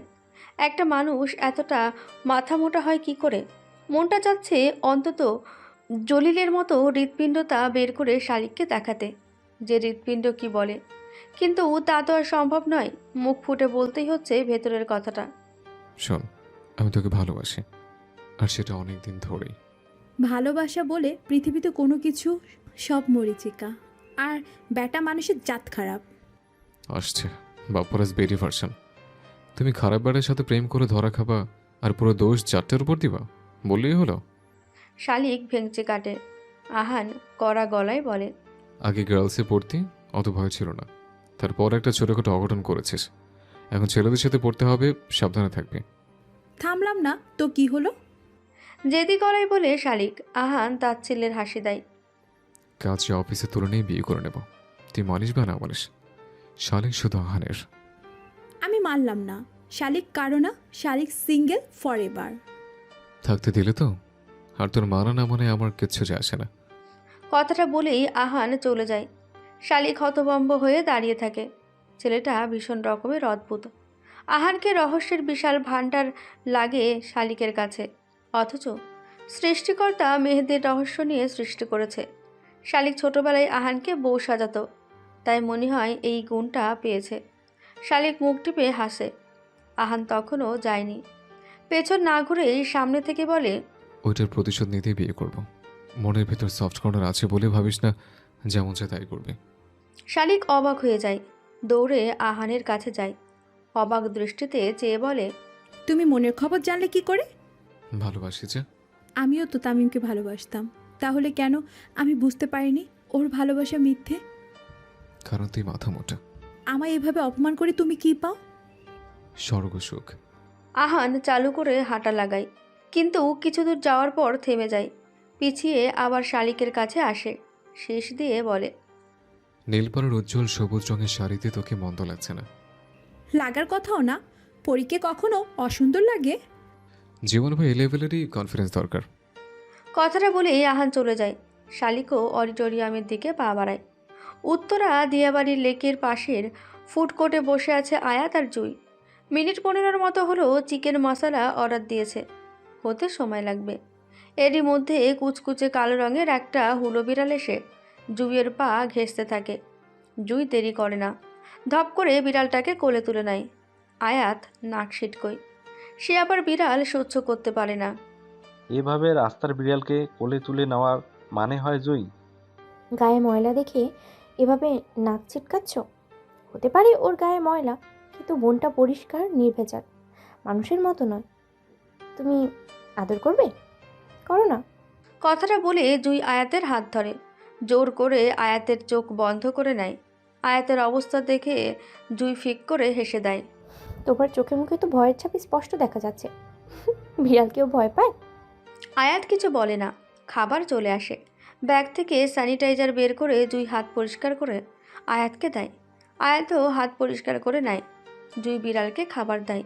আয়াত বলে, অর্ডার করলাম আমার বিড়ালের জন্য, আর খাচ্ছে আর এক বিড়াল। তোমার বিড়ালও খাবে? হেসে বলে জুই। আয়াতও হাসে। খাওয়া শেষ করে দুজন বেরিয়ে যায়। ফুড কোর্টের এদিকে কাঁচা রাস্তা থাকায় খালি রিক্সা খুব একটা আসে না। অগত্যা হেঁটেই দুজন স্টেশনের দিকে রওনা দেয়। জুই থাকে মিরপুর 10-এ, আর আয়াত আগারগাঁও লাস্ট স্টেশন। দুই জায়গায় মেট্রো রেলে যাতায়াতের ব্যবস্থা রয়েছে। রাত 8টা পর্যন্ত মেট্রো রেল চালু থাকে।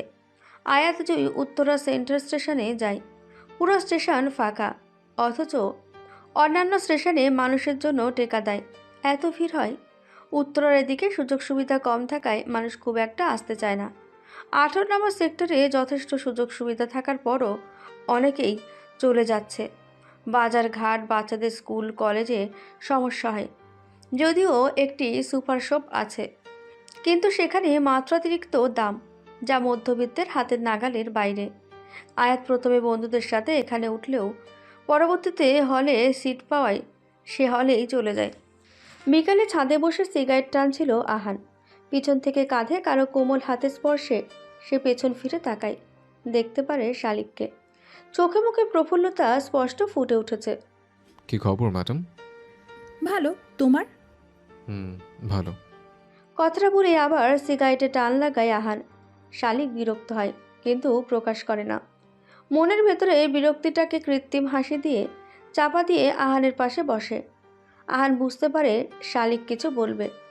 সিগারেটে টান দিয়ে নিকোটিনের ধোঁয়াকে ফুসফুসের ভেতরটা ভ্রমণ করিয়ে গোধূলির মুক্ত বাতাসে সেই ধোঁয়াকে অবমুক্ত করে বলে, কিছু বলবি মনে হচ্ছে? বলবো বলে এসেছি। চটপট বলে ফেল। বলবো আবার, ধমকাবে না তো? ধমকানোর কথা বললে অবশ্যই ধমকাবো। তুমি নবীন বরণের দিন যে কথাটা বললে সেটা কি সিরিয়াসলি বলেছ? কোনো সন্দেহ হয়? নিকোটিনের ধোঁয়া ছেড়ে বলে আহান। শালিক চুপ করে থাকে, কোনো কথাই বলে না। আহানকে সে বুঝ হওয়ার পর থেকে ভালোভাবেই চেনে, জন্মের খাটতারা। নিজে যেটা বুঝবে সেটাই ঠিক, বাকি সব ভুল। না হলে কেউ ওভাবে বলে? নিজেকে কিভাবে আল্লাহই জানেন। চুপ করে আছিস যে? আহানের কথায় শালিকের ধ্যান ভাঙে। শুকনো ঢোক গিলে বলে, এমনি গলায় এসে কথা আটকে যাচ্ছে। এই কথাটা তো দিব্যি বললি। জ্বলন্ত ফিল্টার ছুঁড়ে ফেলে বলে আহান। শালিক তোতলাতে তোতলাতে বলে, কই গলা পর্যন্ত এসে কথা বারবার আটকে যাচ্ছে। হঠাৎ এমন তোতলা হলি কবে থেকে? শালিক চুপ, কথা বলবে না সে। বলতে গেলে আবার তোতলানো শুরু হবে। তার থেকে নীরব থাকায় শ্রেয়। বেশ কিছুক্ষণ আহান আর শালিক পাশাপাশি বসে থাকে, কোনো কথাই বলে না। আহান শালিকের দিকে এক দৃষ্টিতে চেয়ে থাকে। গোধূলির সূর্যের সোনালি কিরণ মেয়েটার ওপর পড়ে মেয়েটার সৌন্দর্যর মুগ্ধতা আরও বেড়ে গেছে। আহানের চাহনিতে শালিক বেশ লজ্জা পায়। যে কথাটা বলতে এসেছিল সে কথাটা বলবে কি? লজ্জায় সে চৌকি তুলে তাকাতে পারছে না। শরম করলে ভাত গরম পাইবি না, নানুর বলা কথাটা তৎক্ষণাৎ শালিকের মনে পড়ে যায়। লজ্জা শরমের মাথা খেয়ে অবশেষে সে আহানকে সে একই প্রশ্নটা করেই ফেলে। চোখ বুঝে চিৎকার করে শালিক বলে, বলো না ভাইয়া, সিরিয়াসলি বলেছিলে কি না? এই প্রশ্নটা আবার করতে এত কাঁপাকাঁপি? হ্যাঁ, সিরিয়াসলি বলেছিলাম। আই লাভ শালিক পাখি। কিন্তু আমার কাছে মিথ্যা লাগছে। বস্তির ছেলেদের সাথে প্রেম করে ধরা খাবার পর তোমার এই কথা মিথ্যাই লাগবে। মনের ধারণা বাদ দাও, এখানে বিজ্ঞানেরও ব্যাখ্যা আছে। শালিকের কথা শুনে আহান তাচ্ছিল্যের ভাব নিয়ে বড় বড় চোখ করে তাকায়। সবেমাত্র কলেজে উঠেছিস, এখন এত কিছু জেনে গেছিস? শুনি, বল বিজ্ঞানের কি ব্যাখ্যা? নড়ে চড়ে গালে হাত দিয়ে বসে আহান। শালিক দীর্ঘশ্বাস ফেলে বলে, পৃথিবীতে সব ভালোবাসার স্থায়িত্ব বড়জোর 4 বছর। আচ্ছা, তা কেন শুনি? ইয়ার্কির ছলে বলে আহান। শালিক বিরক্ত হয় আহানের এই হেন আচরণে। আবারও দীর্ঘশ্বাস নিয়ে বলে, 4 বছর পর পৃথিবীর সমস্ত ভালোবাসা নামক বৃক্ষ নেতিয়ে যায়, কারণ তখন এক পর্যায়ে এসে ডোপামিন হরমোন তেমন নিঃসরণ হয় না। আর এই ডোপামিন হরমোনের কারণেই মূলত মন উড়ু উড়ু করে। সেখানে 4 বছর যাবৎ আমার ছবি ফোনের ওয়ালপেপারে ওয়ালেট নিয়ে তুমি ঘুরছো। আমার মনে হয় তোমার ভালোবাসা নামক বৃক্ষের আয়ু শেষ পর্যায়ে এসে গেছে আহি ভাইয়া। শালিকের কথা শুনে আহান শীতল দৃষ্টি নিয়ে শালিকের দিকে তাকায়। শালিক সেই চাহনির নেশায় পড়তে গিয়েও পড়ল না, চোখ ফিরিয়ে নিল। মনে মনে নিজেকে সতর্ক করতে লাগলো, ব্যাটা হইতে সাবধান। আহান শীতল চাহনি আর কণ্ঠ নিয়ে শালিককে বলে, আমাদের সবার ভেতরে মায়া নামক একটা বৃক্ষ থাকে, যার আয়ুকাল আমৃত্যু। বৈজ্ঞানিক ব্যাখ্যায় ডোপামিন হরমোনের কারণে ভালোবাসার নামক বৃক্ষের আয়ু স্থায়িত্ব 4 বছর হলেও মায়া নামক বৃক্ষের আয়ু অমৃত্যু। আমি যতদিন বেঁচে আছি ততদিন তোর প্রতি আমার মায়া বিন্দু মাত্রও কমবে না, উল্টো বাড়বে। বাদ দাও আহি ভাইয়া, এগুলো মরিচিকা।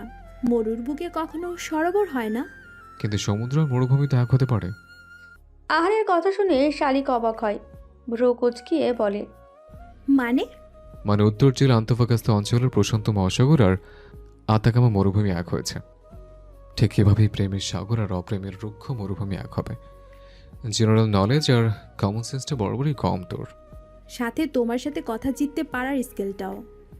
ভেঙচি কেটে উঠে যায় শালিক। শালিকের এহেন আচরণে আহানের হাসি পায়। সে বোকা বোকা হাসতে লাগে। হাসতে হাসতে আরেকটা সিগারেট ধরায় সে। হঠাৎ কেউ এসে সিগারেটটা তার ওষ্ঠাধর জোড়া থেকে কেড়ে নিয়ে ছুঁড়ে ফেলে দেয়। আহান হতভম্ব হয়ে উঠে দাঁড়ায়। আমার সাথে প্রেম করতে হলে এই ক্যান্সার স্টিক বয়কট করতে হবে। শালিক চলে যায়। সামনে আমার এইচএসসি পরীক্ষা, তারপরে হয়তো মামি বিয়ে দিয়ে দেবে। দীর্ঘশ্বাস ফেলে বলে জুই। আয়াতের সাথে ফাজলামো করা তার দৈনিকের কর্ম। এটা আয়াতের অজানা নয়। স্বভাবগতভাবে ধরে নেয় যে জুই তার সাথে মজা করছে। ভাবলেশীন কণ্ঠে বলে, সবসময় আর কি করবে না জুই, এসব আর কি ভালো লাগে না। ইয়ার কি নয়, আই এম সিরিয়াস আয়াত। আয়াতের সেই একই কথা, ইয়ার কি করছে জুই। অবশেষে জুই বিরক্ত হয়ে চলে যায়। 3 দিন পর থেকে জুইয়ের পরীক্ষা। বলতে গেলে আজই ছিল আয়াত জুইয়ের শেষ দেখা। এরপরে দেখার হলে দূর থেকে দেখতে হবে, কারণ জুইয়ের মামা জুইকে হলে নিয়ে যাবে আর হল থেকে নিয়ে আসবে। আর জুই চায় না তার মামা এই সম্পর্কের কথা জানুক।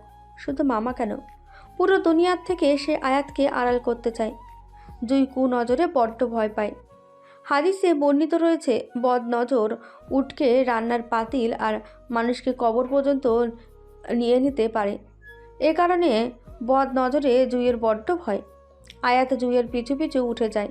পেছন থেকে রাগিনী বলে জুঁইকে ডাকতে লাগে, কিন্তু জুঁই সাড়া দেয় না। আয়াতের এমন গা ছাড়া ভাবে তার বড্ড রাগ হয়। যার দরুন তার দৃষ্টিসীমানা ঘোলাটে হয়ে এসেছে নোনা জলে। আয়াত গিয়ে জুঁইয়ের সামনে দাঁড়ায়। জুঁই পাশ কাটিয়ে চলে যেতে নিলেই সে খপ করে হাতখানা ধরে ফেলে। এতই রাগ হয়েছে ম্যাডামের? জুঁই চুপ, কোনো কথাই বলে না। আয়াত দেখে তার প্রেয়সীর আখিতে জমে আছে নোনা জল। গোধূলি সোনালি আভায় সেগুলো স্বর্ণবিন্দুর ন্যায় অবলোকন হচ্ছে। কান্নায় শ্যামাঙ্গিনী জুঁইয়ের মুগ্ধতা লাবণ্যে একটুও ভাটা পড়েনি, উল্টো উত্তাল জোয়ার এসেছে। আজকে শেষ দেখা, এরপরে লম্বা সময় দেখা হবে না। আজকে এমন করবে? চিরদিনের জন্য শেষ দেখা হতে পারে আয়াত। জুঁইয়ের কথা শেষ হতে না হতেই আয়াত ওর মুখ চেপে ধরে, অসহায় দৃষ্টিতে চেয়ে বলে, প্লিজ এমন কথা বলবে না জুই। জুঁই আয়াতের হাতের উপর থেকে মুখ থেকে সরিয়ে নেয়, অশ্রুসিক্ত চোখে বলে, আমি ইয়ার্কি করছি না। মামি তার বোনের ছেলের সাথে আমার বিয়ে দিতে যাচ্ছে। এখন তোমার মামা মামির সামনে যাব, তারা কি বলবে? একে তো আমার ফ্যামিলি ভালো না, তার উপর আমি বেকার। তারা কখনোই আমায় তোমার হাতে তুলে দেবে না, উল্টা অত্যাচার করবে তোমার উপর। মাঝপথে যদি এভাবে হাত ছেড়ে দিয়ে একলা করার কথাই ছিল তো কেন এসেছিল আমার জীবনে? আয়াত চুপ, কোনো কথাই বলে না। জুঁই চোখের পানি মুছতে মুছতে গটগট করে চলে যায়। আয়াত সেখানেই পাথরের ন্যায় দাঁড়িয়ে থাকে। মানুষ বড়ই অদ্ভুত প্রাণী, সাথে অদ্ভুত এদের প্রত্যাশা। এরা সেই দুনিয়ায় শান্তির সুখের খোঁজ করে যে দুনিয়ার মহান আল্লাহ তাআলাও মানব জাতির আদি পিতা হজরত আদম ও হাওয়াকে শাস্তিস্বরূপ পাঠিয়েছিলেন। আয়াত ভুলে গেছিল এই কথা, তাই জুঁই জীবনে আসার পর ভেবেছিল অবশেষে জীবনে শান্তি এসেছে। সেদিনের পর আয়াতের প্রতিটা মুহূর্ত তীব্র পীড়াদায়ক লেগেছে। জুঁইকে হারানোর ভয় তাকে কুরে কুরে খাচ্ছে। সপ্তাহখানেকের মতো হলো জুঁইয়ের পরীক্ষা শুরু হয়েছে। যোগাযোগ বিচ্ছিন্ন। তাকে এক একটা মুহূর্ত এক একটা শতাব্দীর মতো লাগে আয়াতের। দেখ ভাই, কি সুন্দর মাল। হুম হুম। আয় বিয়ে করিয়ে দিই। পারবা অন্য কারো পাশে আমায় দেখতে? টিপ্পনি জবাবে টিপ্পনি কেটে বলে শালিক। কলেজ শেষে ঘুরতে এসেছিল আয়াত শালিক। বাইকে হেলান দিয়ে ফটো সেশন করতে থাকা এক ছেলেকে দেখে শালিক এই মন্তব্য করে। তামিমের ঘটনাটার পর থেকে কেমন যেন চুপসে গিয়েছিল শালিক। খুব একটা কথাবার্তা বলতো না।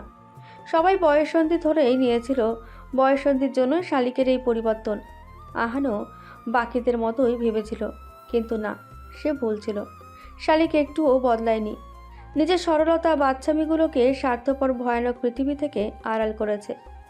বাইরের রুক্ষতা দিয়ে সে নিজের ভেতরের কোমলতাটাকে রক্ষা করতে এক শক্তিশালী দেওয়ালে তৈরি করেছে, যেটা নিজের অজান্তেই ভেদ করেছে। আসলেই ইন্ট্রোভার্ট এক্সট্রোভার্ট বলে কোনো শব্দ নেই। সমাজে আমরা যাদের ইন্ট্রোভার্ট বা অসামাজিক বলে থাকি, তারা আসলে মানুষের আসল রূপ দেখে নিজেদের গুটিয়ে নেয় এবং একটা কমফোর্ট জোনের অভাবে মানুষের সাথে মিশতে পারে না। মোট কথা, সবার মাঝে তারা নিজেদেরকে নিরাপদ মনে করে না।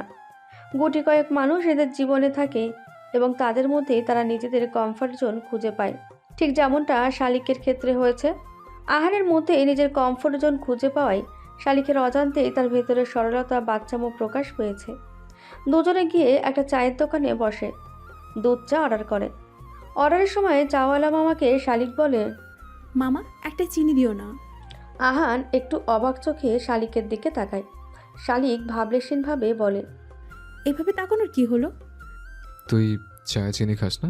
হুম, চা কফি কিছুতে চিনি খাই না। মিষ্টি জিনিস ভাল লাগে না। বাসায় মিষ্টি আনলে চেপে রস বের করে পানি দিয়ে ধুয়ে খাই, অনেক মজা লাগে।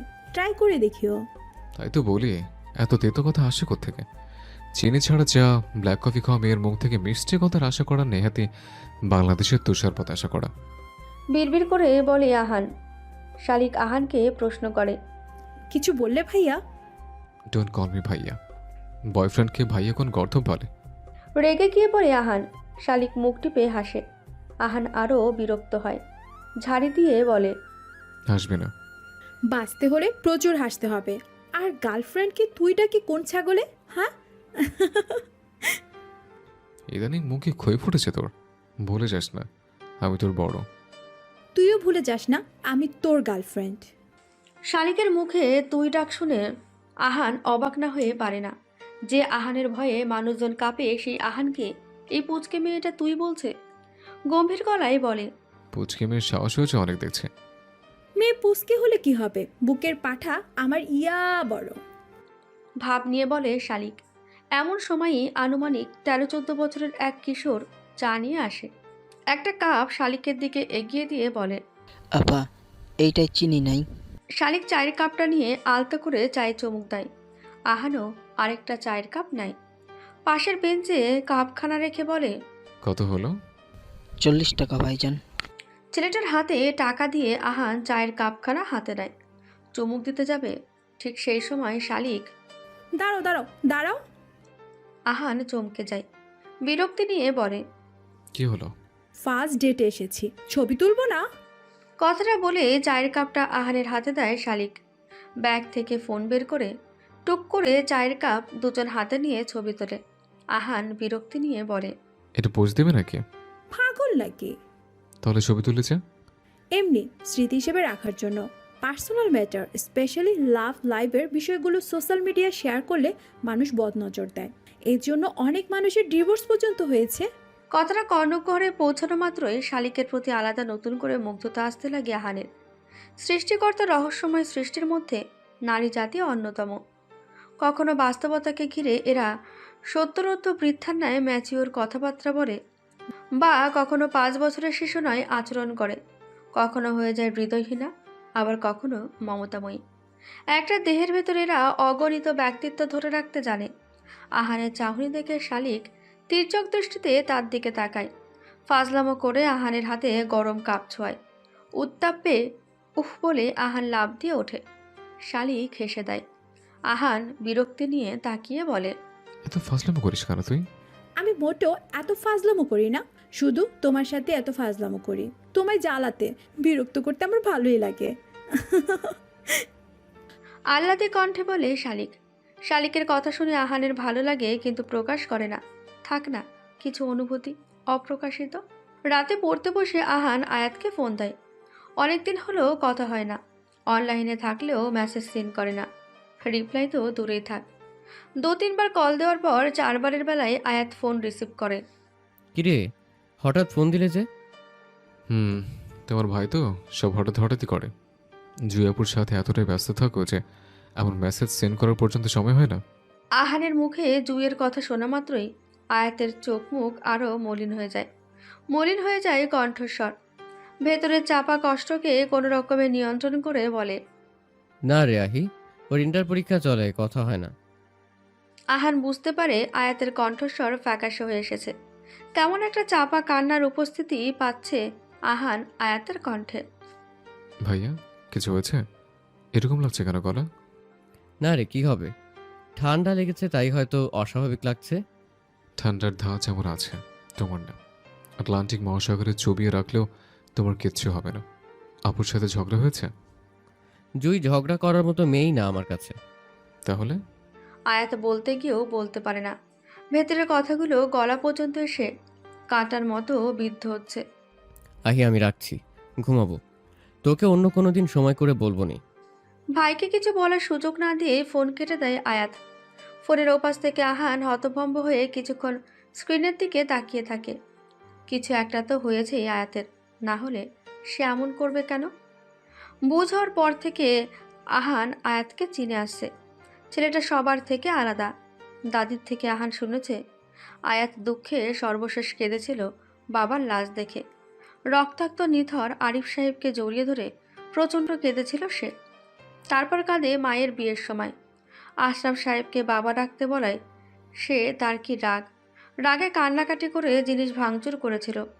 এতে মিসেস লাকিও প্রচণ্ড রাগ করেছিলেন, মেরেও ছিলেন ছেলেকে। তারপর থেকে আয়াত না তার মাকে মা ডাকে, আর না আশরাফ সাহেবকে বাবা। আজ প্রায় 21 বছর পর আয়াতের কণ্ঠস্বরকে কান্নার ছোঁয়া পেয়েছে। আর আহান এই প্রথম আয়াতের এই রূপ দেখল। দীর্ঘশ্বাস ফেলে আহান বলে, ভাইয়াকে যতটা কঠিন ভেবেছিলাম ভাইয়া অতটা কঠিন না। ভাইয়েরও মন আছে, দুঃখ কষ্ট আছে। কথা বলো না, অল্প শোকে কাতর আর অধিক শোকে পাথর। ভাইয়া পাথর হয়ে গেছিল। ভাইয়া কাঁদতে পারলে কাঁদুক, খুব কাঁদুক। একটা মানুষ কতই আর চাপা কষ্ট নিয়ে বেঁচে থাকতো। 2.5 মাসের মতো হলো জুইয়ের সাথে আয়াতের কোনো যোগাযোগ হয় না। দিনকে দিন জুইয়ের জন্য আয়াতের মনের অস্থিরতা বেড়ে যাচ্ছে। ফোন যে দেবে তারও উপায় নেই। মামা মামি জানলে জুইয়ের বিপদ। এদিকে কয়েকদিন পরই ফাইনাল ইয়ারের পরীক্ষা। পড়ায়ও মন বসছে না।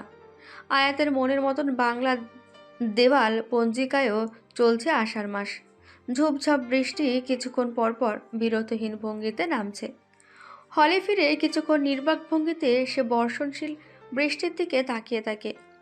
জুই বৃষ্টি ভীষণ পছন্দ করত, কিন্তু কখনো দুজনে একসাথে বৃষ্টিতে ভেজা হয়ে ওঠেনি।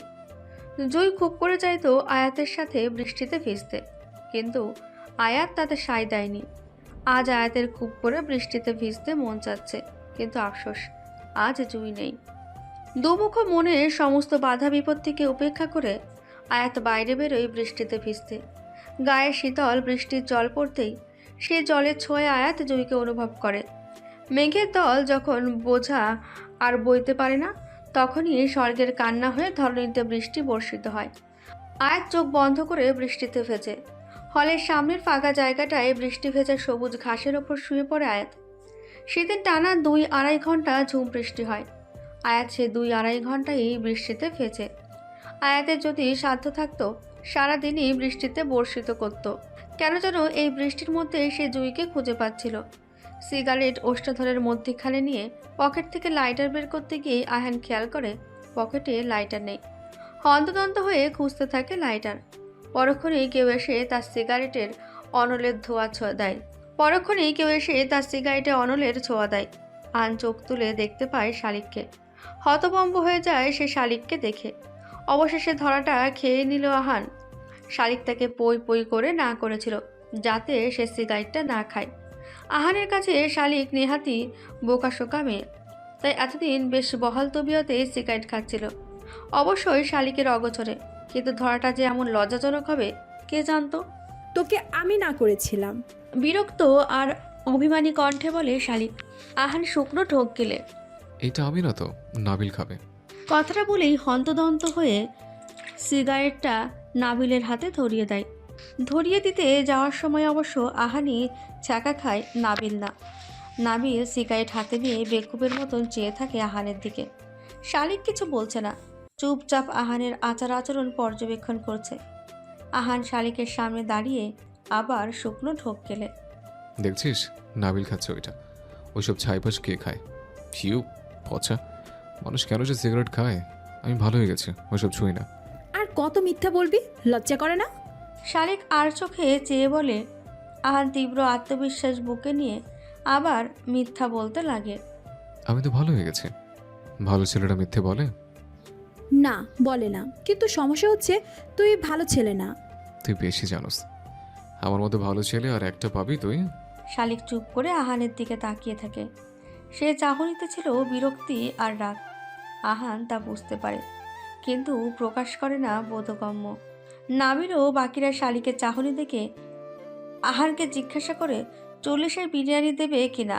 আহান ধমক দেয় ওদের। শালিক কৃত্রিম হাসি দিয়ে বলে, জি ভাইয়া, অবশ্যই বিরিয়ানি পাবেন, স্পেশাল বিরিয়ানি, আহানের মাংসের সেরা বিরিয়ানি, সাথে বোরহানিও দেওয়া হবে। শালিকের কথা শুনে আহান ভয় পায়। এই মেয়ের দিনকে দিন কেমন হৃদয়হীনা হয়ে যাচ্ছে। ভয় ডর এই মেয়ের জীবন থেকে যেন মুছেই যাচ্ছে। আহান করুণার দৃষ্টিতে শালিকের দিকে চেয়ে বলে, কেমন বউ তুই, যেমন মাংস দিয়ে বিরিয়ানি রান্না করতে চাস? তুই কেমন জামাই, হ্যাঁ? বউয়ের কথা কই উঠবি বসবি, তা না করে চোরের মতো সিগারেট খাস। বলে তেড়ে যায় আহানের দিকে। আহানও ভোদর। পুরো কলেজ মাঠ চক্কর দেওয়ার পর শালিক আহানকে ধরতে সক্ষম হয়। হাঁপাতে হাঁপাতে বলে, তুই শালা বেইমান, প্রমিস করিস কথা রাখতে পারিস না। তোকে যেভাবে আমি ছাড়তে পারবো না, তেমন সিগারেটটাও আমি ছাড়তে পারবো না। তুই হৃদয় হলে সিগারেট কলিজা। ছাগল, সিগারেট তোর কিডনি, ফুসফুস, কলিজা, নাড়িভুড়ি সব ইন্নালিল্লা করে দেবে। আসছে ডাক্তার নেই। হ্যাঁ আসছে। হাঁপিয়ে কথাটা বলে শালিক ধপ করে মাটিতে বসে পড়ে। ঘন ঘন জোরে জোরে সে শ্বাস নিচ্ছে। আহান কাছে গিয়ে বসতেই শালিক আহানের শার্ট খামতে ধরে। আহান প্রশ্ন করে, কি হয়েছে শালিক, এমন করছিস কেন? শালিক বলতে পারে না। ঘন ঘন আর জোরে শ্বাস নেওয়া তার বেড়েই চলেছে। ইনহেলারের জন্য ইউনিফর্মের পায়জামার পকেটে হাত দেয় শালিক, কিন্তু পায় না। ক্লাসে ব্যাগে মনে হয় ফেলে এসেছে সে ইনহেলারটা। শব্দের মাঝে লম্বা বিরতি নিয়ে সে আহানকে ইনহেলারের কথা বলে। আহান তৎক্ষণাৎ ক্লাস থেকে ইনহেলার নিয়ে আসে। ইনহেলার নিয়ে স্বাভাবিক হতে শালিকের বেশ সময় লাগে। আহান আর চোখে তাকিয়ে বলে, তোর এই রোগ কবে থেকে হলো? অনেক দিন আগে থেকেই ছিল, রিসেন্টলি খুব প্যারা দিচ্ছে এটা, আর তোমার জন্যই তো হয়েছে। শালিকের কথায় আহান অবাক হয়ে যায়। অবাক চোখে তাকিয়ে বলে, আমার জন্য? হ্যাঁ, তুমি সিগারেট খাওয়া দেখে আমার শ্বাসকষ্ট বেশি হয়েছে। এভাবে একদিন দেখবে শালিক পাখি ঠুস করে। শালিকের কথা শেষ হওয়ার আগেই আহান শালিকের মুখ চেপে ধরে, ধমক দিয়ে বলে, উল্টাপাল্টা কথা না বলে তোর পেটের ভাত হজম হয় না? ব্রেন্ডারে আমের শরবত করেছেন মিসেস শান্তা, কিন্তু সমস্যা হচ্ছে শরবত মুখে দেওয়া যাচ্ছে না, বিশ্রীভাবে তেতো। পরক্ষণেই মিসেস শান্তার মনে পড়ে শালিক গত শুক্রবারে ব্রেন্ডারে কিছু একটা ব্রেন্ড করেছিল। ঘুমে থাকায় শুধু আওয়াজ শুনেছেন, কি ব্রেন্ড করেছিল তা ওনার জানা নেই। শালিক, মায়ের ডাক শুনে রুম থেকে বেরিয়ে আসে শালিক। কি হয়েছে? ব্লেন্ডারে সেদিন কি ব্লেন্ড করেছিলি? মুখে তো ব্রণ আর ব্রণের দাগ ভর্তি, তাই নিম পাতা এনে ব্লেন্ড করে মুখের প্যাক বানিয়েছিলাম। তাই তো দাগ ব্রণ কমেছে মুখের। এই শুক্রবারও দিব। মেয়ের কথা শুনে মিসেস শান্তা চোখ ছানা পড়া। এখন মেয়েকে মারবেন না কাটবেন বুঝে আসছে না তার। পাটা থাকতে ব্লেন্ডারে কে বাড়তে বলছে? পাটা আদা রসুনের কাঁচা গন্ধ, আমার কেমন গা গুলায় সে গন্ধে। সে গন্ধওয়ালা প্যাক মুখে দেওয়ার তো কোনো প্রশ্নই হয় না। এতগুলা যে আমের শরবত বানালাম, সেগুলোর কি হবে? খাবে। তেতোর চোটে মুখে দেওয়া দুষ্কর, আর বলে খাবে? এক প্রকার ধমক দিয়েই বলেন মিসেস শান্তা। তৎক্ষণাৎ শালিকের মাথায় একটা দুষ্টু বুদ্ধি চাপল। এই শরবত সে আহানকে খাওয়াবে। কতটা ভালোবাসে আহান ওকে তারও পরীক্ষা হয়ে গেল। মাঝখান থেকে শরবতও শেষ হলো। শালিক রান্নাঘর থেকে একটা কোকের বোতল এনে সবটুকু শরবত ভরে ফেলে বোতলে। রুম থেকে চুল আশ্রিয়ে কোনো রকমে হাত খোপা করেই আহানের বাসার উদ্দেশ্যে বের হয়। কই যাস? তেতো শরবত নিয়ে? তোমার বাবাকে খাওয়াতে। মানে? আহি ভাইয়াদের বাসায়। বেরিয়ে যায় শালিক। মিসেস শান্তার কপালে চিন্তার ভাঁজ। বয়স বাড়ছে আর দিনকে দিন ছোট হচ্ছে মেয়েটা। কলিং বেল বাজতেই মিসেস লাকি দরজা খুলে দেন। শালিককে দেখে সে এক প্রকার চমকে যান তিনি। নিজে থেকে শালিক ভেতরে ঢোকে। চাঞ্চল্যতাকে নিয়ন্ত্রণে রেখে মিসেস লাকিকে আহানের কথা জিজ্ঞেস করেন। সে বলে আহান ওর ঘরে আছে। কিন্তু তুই হঠাৎ এই সময়ে? আম্মু শরবত বানিয়েছে, আহান ভাইয়ের জন্য নিয়ে আসলাম। আম ওর পছন্দ তো। তাহলে আমাকে দে, তোর ফুপা এইমাত্র বাসায় ফিরলো, বাপ বেটা একসাথে খাবে নে। কথাটা বলে মিসেস লাকি বোতল নিতে গেলেই শালিক না না বলে চিৎকার দিয়ে ওঠে। চমকে যান মিসেস লাকি। ফুপিকে কিছু বলার সুযোগ না দিয়ে আহানের ঘরে চলে যায় শালিক। প্রাণপ্রিয় স্বামী আমার, আমি আপনার জন্য আপনার পছন্দের ফল আমের শরবত করে এনেছি। বলতে বলতে ভেতরে ঢোকে শালিক। আহান উঠে বসে বলে, কি ব্যাপার, আজকে হঠাৎ তোর মুখ থেকে নিমরুমের রসের জায়গায় মধু ঝরছে যে? রিসেন্টলি ডিব্বা ধরে চিনি খাওয়া ধরেছি তো, তোমার জন্য আমের শরবত এনেছি, নিজে বানিয়েছি আমি। তাহলে তো খেতেই হয়। কথাটা বলেই আহান বোতলটা নিয়ে শরবত খেতে শুরু করে। মুখে দিতেই তার চেহারার ভাবভঙ্গি বদলে যায়। শরবত মুখে দিতেই আহানের চেহারার ভাবভঙ্গি বদলে যায়। আম তেতো না, শালিক চিনির জায়গায় নিমের রস বা করলার রস দিয়ে দিয়েছে। আবার করলা নিমের শরবত করে তাতে হলুদ ফুড কালার দেয়নি তো। আহানের অবস্থা দেখে শালিকের পেট ফেটে হাসি আসে, কিন্তু সে হাসে না। হাসিকে গিলে ফেলে করুণার দৃষ্টিতে আহানের দিকে তাকিয়ে বলে, খারাপ হয়েছে ভাইয়া? মোটেই না, অনেক মজা হয়েছে। কোনো রকমের জুসটা গলৎকরণ করে বলে আহান। শালিক খুশি হয়, হাস্যচল কণ্ঠে বলে, তাহলে পুরোটা খেয়ে নাও। তুই খেয়েছিলি? স্বামীরা না খেলে স্ত্রীদের খেতে নেই। আমি তো খেয়েছি। নে, এবার তুই খা। মিষ্টি জিনিস খাইতে পারি না, জানোই তো। এটা মিষ্টি না, খেয়ে দেখ। এটা আম। আম মিষ্টি হবে না তো কি, তেতো হবে। আর আমি তোমার জন্য বানিয়েছি, পুরোটাই তুমি খাবে। আহান পুরো বোতল শেষ করে না পর্যন্ত শালিক ওঠে না। পুরোটা খাওয়া শেষ হলে শালিক উঠে যেতেই আহান দৌড়ে বাথরুমে যায়। বমি আসছে, কিন্তু হচ্ছে না। পানি দিয়ে কয়েক দফা কুলিকুচি করে সে, কিন্তু তেতো ভাব যাওয়ার কোনো নাম নেই। আহান নিশ্চিত শালিক এটা ইচ্ছে করেই করেছে, না হলে আমের শরবত এরকম তেতো হয় কি করে। সকাল থেকে আয়াতের ফোনে অনবরত কল করে যাচ্ছে জুই, ফোন বন্ধ দেখাচ্ছে।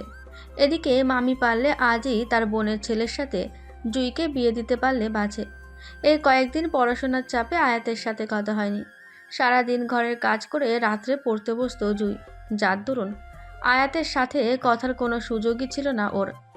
পরীক্ষা শেষ হলেও মামি এটা ওটা কাজ দিয়ে জুইকে ব্যস্ত রাখত। তাছাড়া অ্যাডমিশনের প্রস্তুতিও সে নিজে থেকেই শুরু করে দেয়। কোচিং করা তার পক্ষে সম্ভব নয়, জাতীয় ভার্সিটি ছাড়া গতি নেই। তাও চেষ্টা করলে ক্ষতি তো নেই, বরং লাভ। এদিকে আবার সেদিন বৃষ্টিতে ভেজায় আয়াতের কাঁপুনি দিয়ে জ্বর আসে। অবস্থা বেগতিক দেখে বন্ধুরা তাকে হসপিটালে ভর্তি করায়। কথাই বলে না, বিপদ যখন আসে অষ্টদিক থেকে আসে। এই মুহূর্তে সেটাই হয়েছে। জুই আয়াতের সাথে এক কাপড়ে বেরিয়ে যেতে রাজি, কিন্তু যে মানুষটার সাথে সে পালাতে চাচ্ছে সে মানুষটাই তো নিরুদ্দেশ। জুই আয়নার সামনে গিয়ে দাঁড়ায়, নিজেকে ভালোভাবে পর্যবেক্ষণ করে। গায়ের রং উজ্জ্বল শ্যামরঙা, ঠোঁট দুটোও কিঞ্চিত কালচে। আচ্ছা, আয়াত জুইয়ের সাথে টাইম পাস করেনি তো? না হলে কোনো ছেলে ঠেকা জুইয়ের মতো কালো মেয়েকে ভালোবাসবে? কিন্তু আয়াতের জীবনের অতীত, ওর অগোছালো ফ্যামিলির সম্পর্কে জুইকে বলার বিষয়টাও ফেলে দেবার মতো নয়। মামা মামিকে জুই নিজে থেকেই বলবে আয়াতের কথা, কিভাবে নেবে তারা? এমনও হাজারো প্রশ্ন জুইয়ের মাথায় ঘুরপাক খেতে লাগে। জীবনটা তো এমন হওয়ার কথা ছিল না, কেন এমন হলো? কোথায় আয়াত? সে কি ভুলে গেছে জুইকে? দম বন্ধ হয়ে আসছে জুইয়ের, মনে হচ্ছে এখনই সে মরে যাবে। ভালোবাসলে কি এমনই হয়? প্রিয় মানুষের জন্য তীব্র অস্থিরতা সর্বক্ষণ পীড়া দেয়। আগে জানলে এসব থেকে 70 হাত দূরে থাকতো জুই। 2 দিন বন্ধ ছিল আয়াতের ফোন। আর চার্জ তুলে ফোন অন করতেই এক গাদা মেসেজের নোটিফিকেশনে কেঁপে ওঠে ফোন। সবগুলোই জুইয়ের মেসেজ। লাস্ট মেসেজটা ছিল, আর তুমি ঠিক আছো তো? তোমার ফোন বন্ধ কেন? জ্বর হয়েছিল, হসপিটালাইজ ছিলাম, তাই বন্ধ ছিল ফোন। রিপ্লাই দেয় আয়াত। সাথে সাথে জুইয়ের থেকে রিপ্লাই আসে, আর তুমি আমায় বিয়ে করতে পারবে? মেসেজটা দেখা মাত্রই আয়াতের মাথায় আকাশ ভেঙে পড়ে। বিয়ে, তাও এই মুহূর্তে? সবে ফাইনাল ইয়ারের পরীক্ষা শেষ হলো, রেজাল্টও দেয়নি। কিভাবে জুইয়ের মামা মামিকে জুইকে বিয়ের কথা বলবে আয়াত? কোন মুখ নিয়ে বলবে? পরিবার ভালো হলে তাও কথা ছিল। যেখানে পরিবারের অবস্থাই করুন, সেখানে বেকার অবস্থায় কাউকে বিয়ে করা নেহাতই কল্পনা। আয়াত রিপ্লাই দেয়, হঠাৎ বিয়ের কথা? মামি পারলে আজই তার বোনের ছেলের সাথে বিয়ে দিয়ে দেবেন। ছেলের চাকরির সুবাদে চট্টগ্রামে আছে। সামনে কোরবানি ঈদ, ঈদের ছুটি নিয়ে আসার কথা, হয়তো তখনই। আয়াত বেশ কিছুক্ষণ মেসেজের দিকে তাকিয়ে থাকে। দীর্ঘশ্বাস ফেলে সে মেসেজ টাইপ করে, করে নাও বিয়ে, ছেলে ভালো হলে আপত্তি করো না। হ্যাঁ, আমি তোমায় ভালোবাসি, আর বিয়ে তোমাকেই করব। আর ছেড়েই যদি চলে যাবে তাহলে এসেছিলে কেন জীবনে? এই পরিস্থিতি আসবে জানলে কখনোই আসতাম না তোমার জীবনে। তুমি বললে এক কাপড়ে আমি চলে আসবো। তা সম্ভব নয় জুই, এগুলো সস্তা আবেগ। আমি বেকার, সবেমাত্র ফাইনাল ইয়ারে পরীক্ষা দিয়েছি। তার মধ্যে আমার ফ্যামিলিও কিছুটা অন্যরকম, বলতে গেলে পুরোটাই। এমন ফ্যামিলিতে কেউ জেনে শুনে মেয়ে দেবে না। তুমি বোধহয় ছেড়ে যেতেই এসেছিলে আমার এই জীবনে, না? ধরে নাও তাই। জ্বর থেকে উঠে তুমি পাষাণ হয়ে গেছো আয়াত। জুই খুব কষ্ট পেয়েছে তোমার এমন মেসেজে। কাঁদছে সে। বাকিদের মতো তুমিও জুইকে কাঁদালে, অথচ জুই তো আমায় আলাদাই ভেবেছিল, সবার থেকে আলাদা, যে জুইকে কোনো কষ্ট দেবে না। আর সেই তুমি না তার হৃদয়ের একটার পর একটা আঘাত করে যাচ্ছ। তুমি বড্ড পচা আয়াত, বড্ড। আয়াত এই মেসেজের রিপ্লাই খুঁজে পায় না। বেশ কিছুক্ষণ পর কটা ইমোজি দিয়ে রিপ্লাই দেয়। আয়াত জানতো জুই আয়াতের এমন মেসেজে কষ্ট পাবে, কাঁদবে, কিন্তু কিছু করার নেই। মানুষ, পরিস্থিতি ভাগ্যের কাছে অসহায়।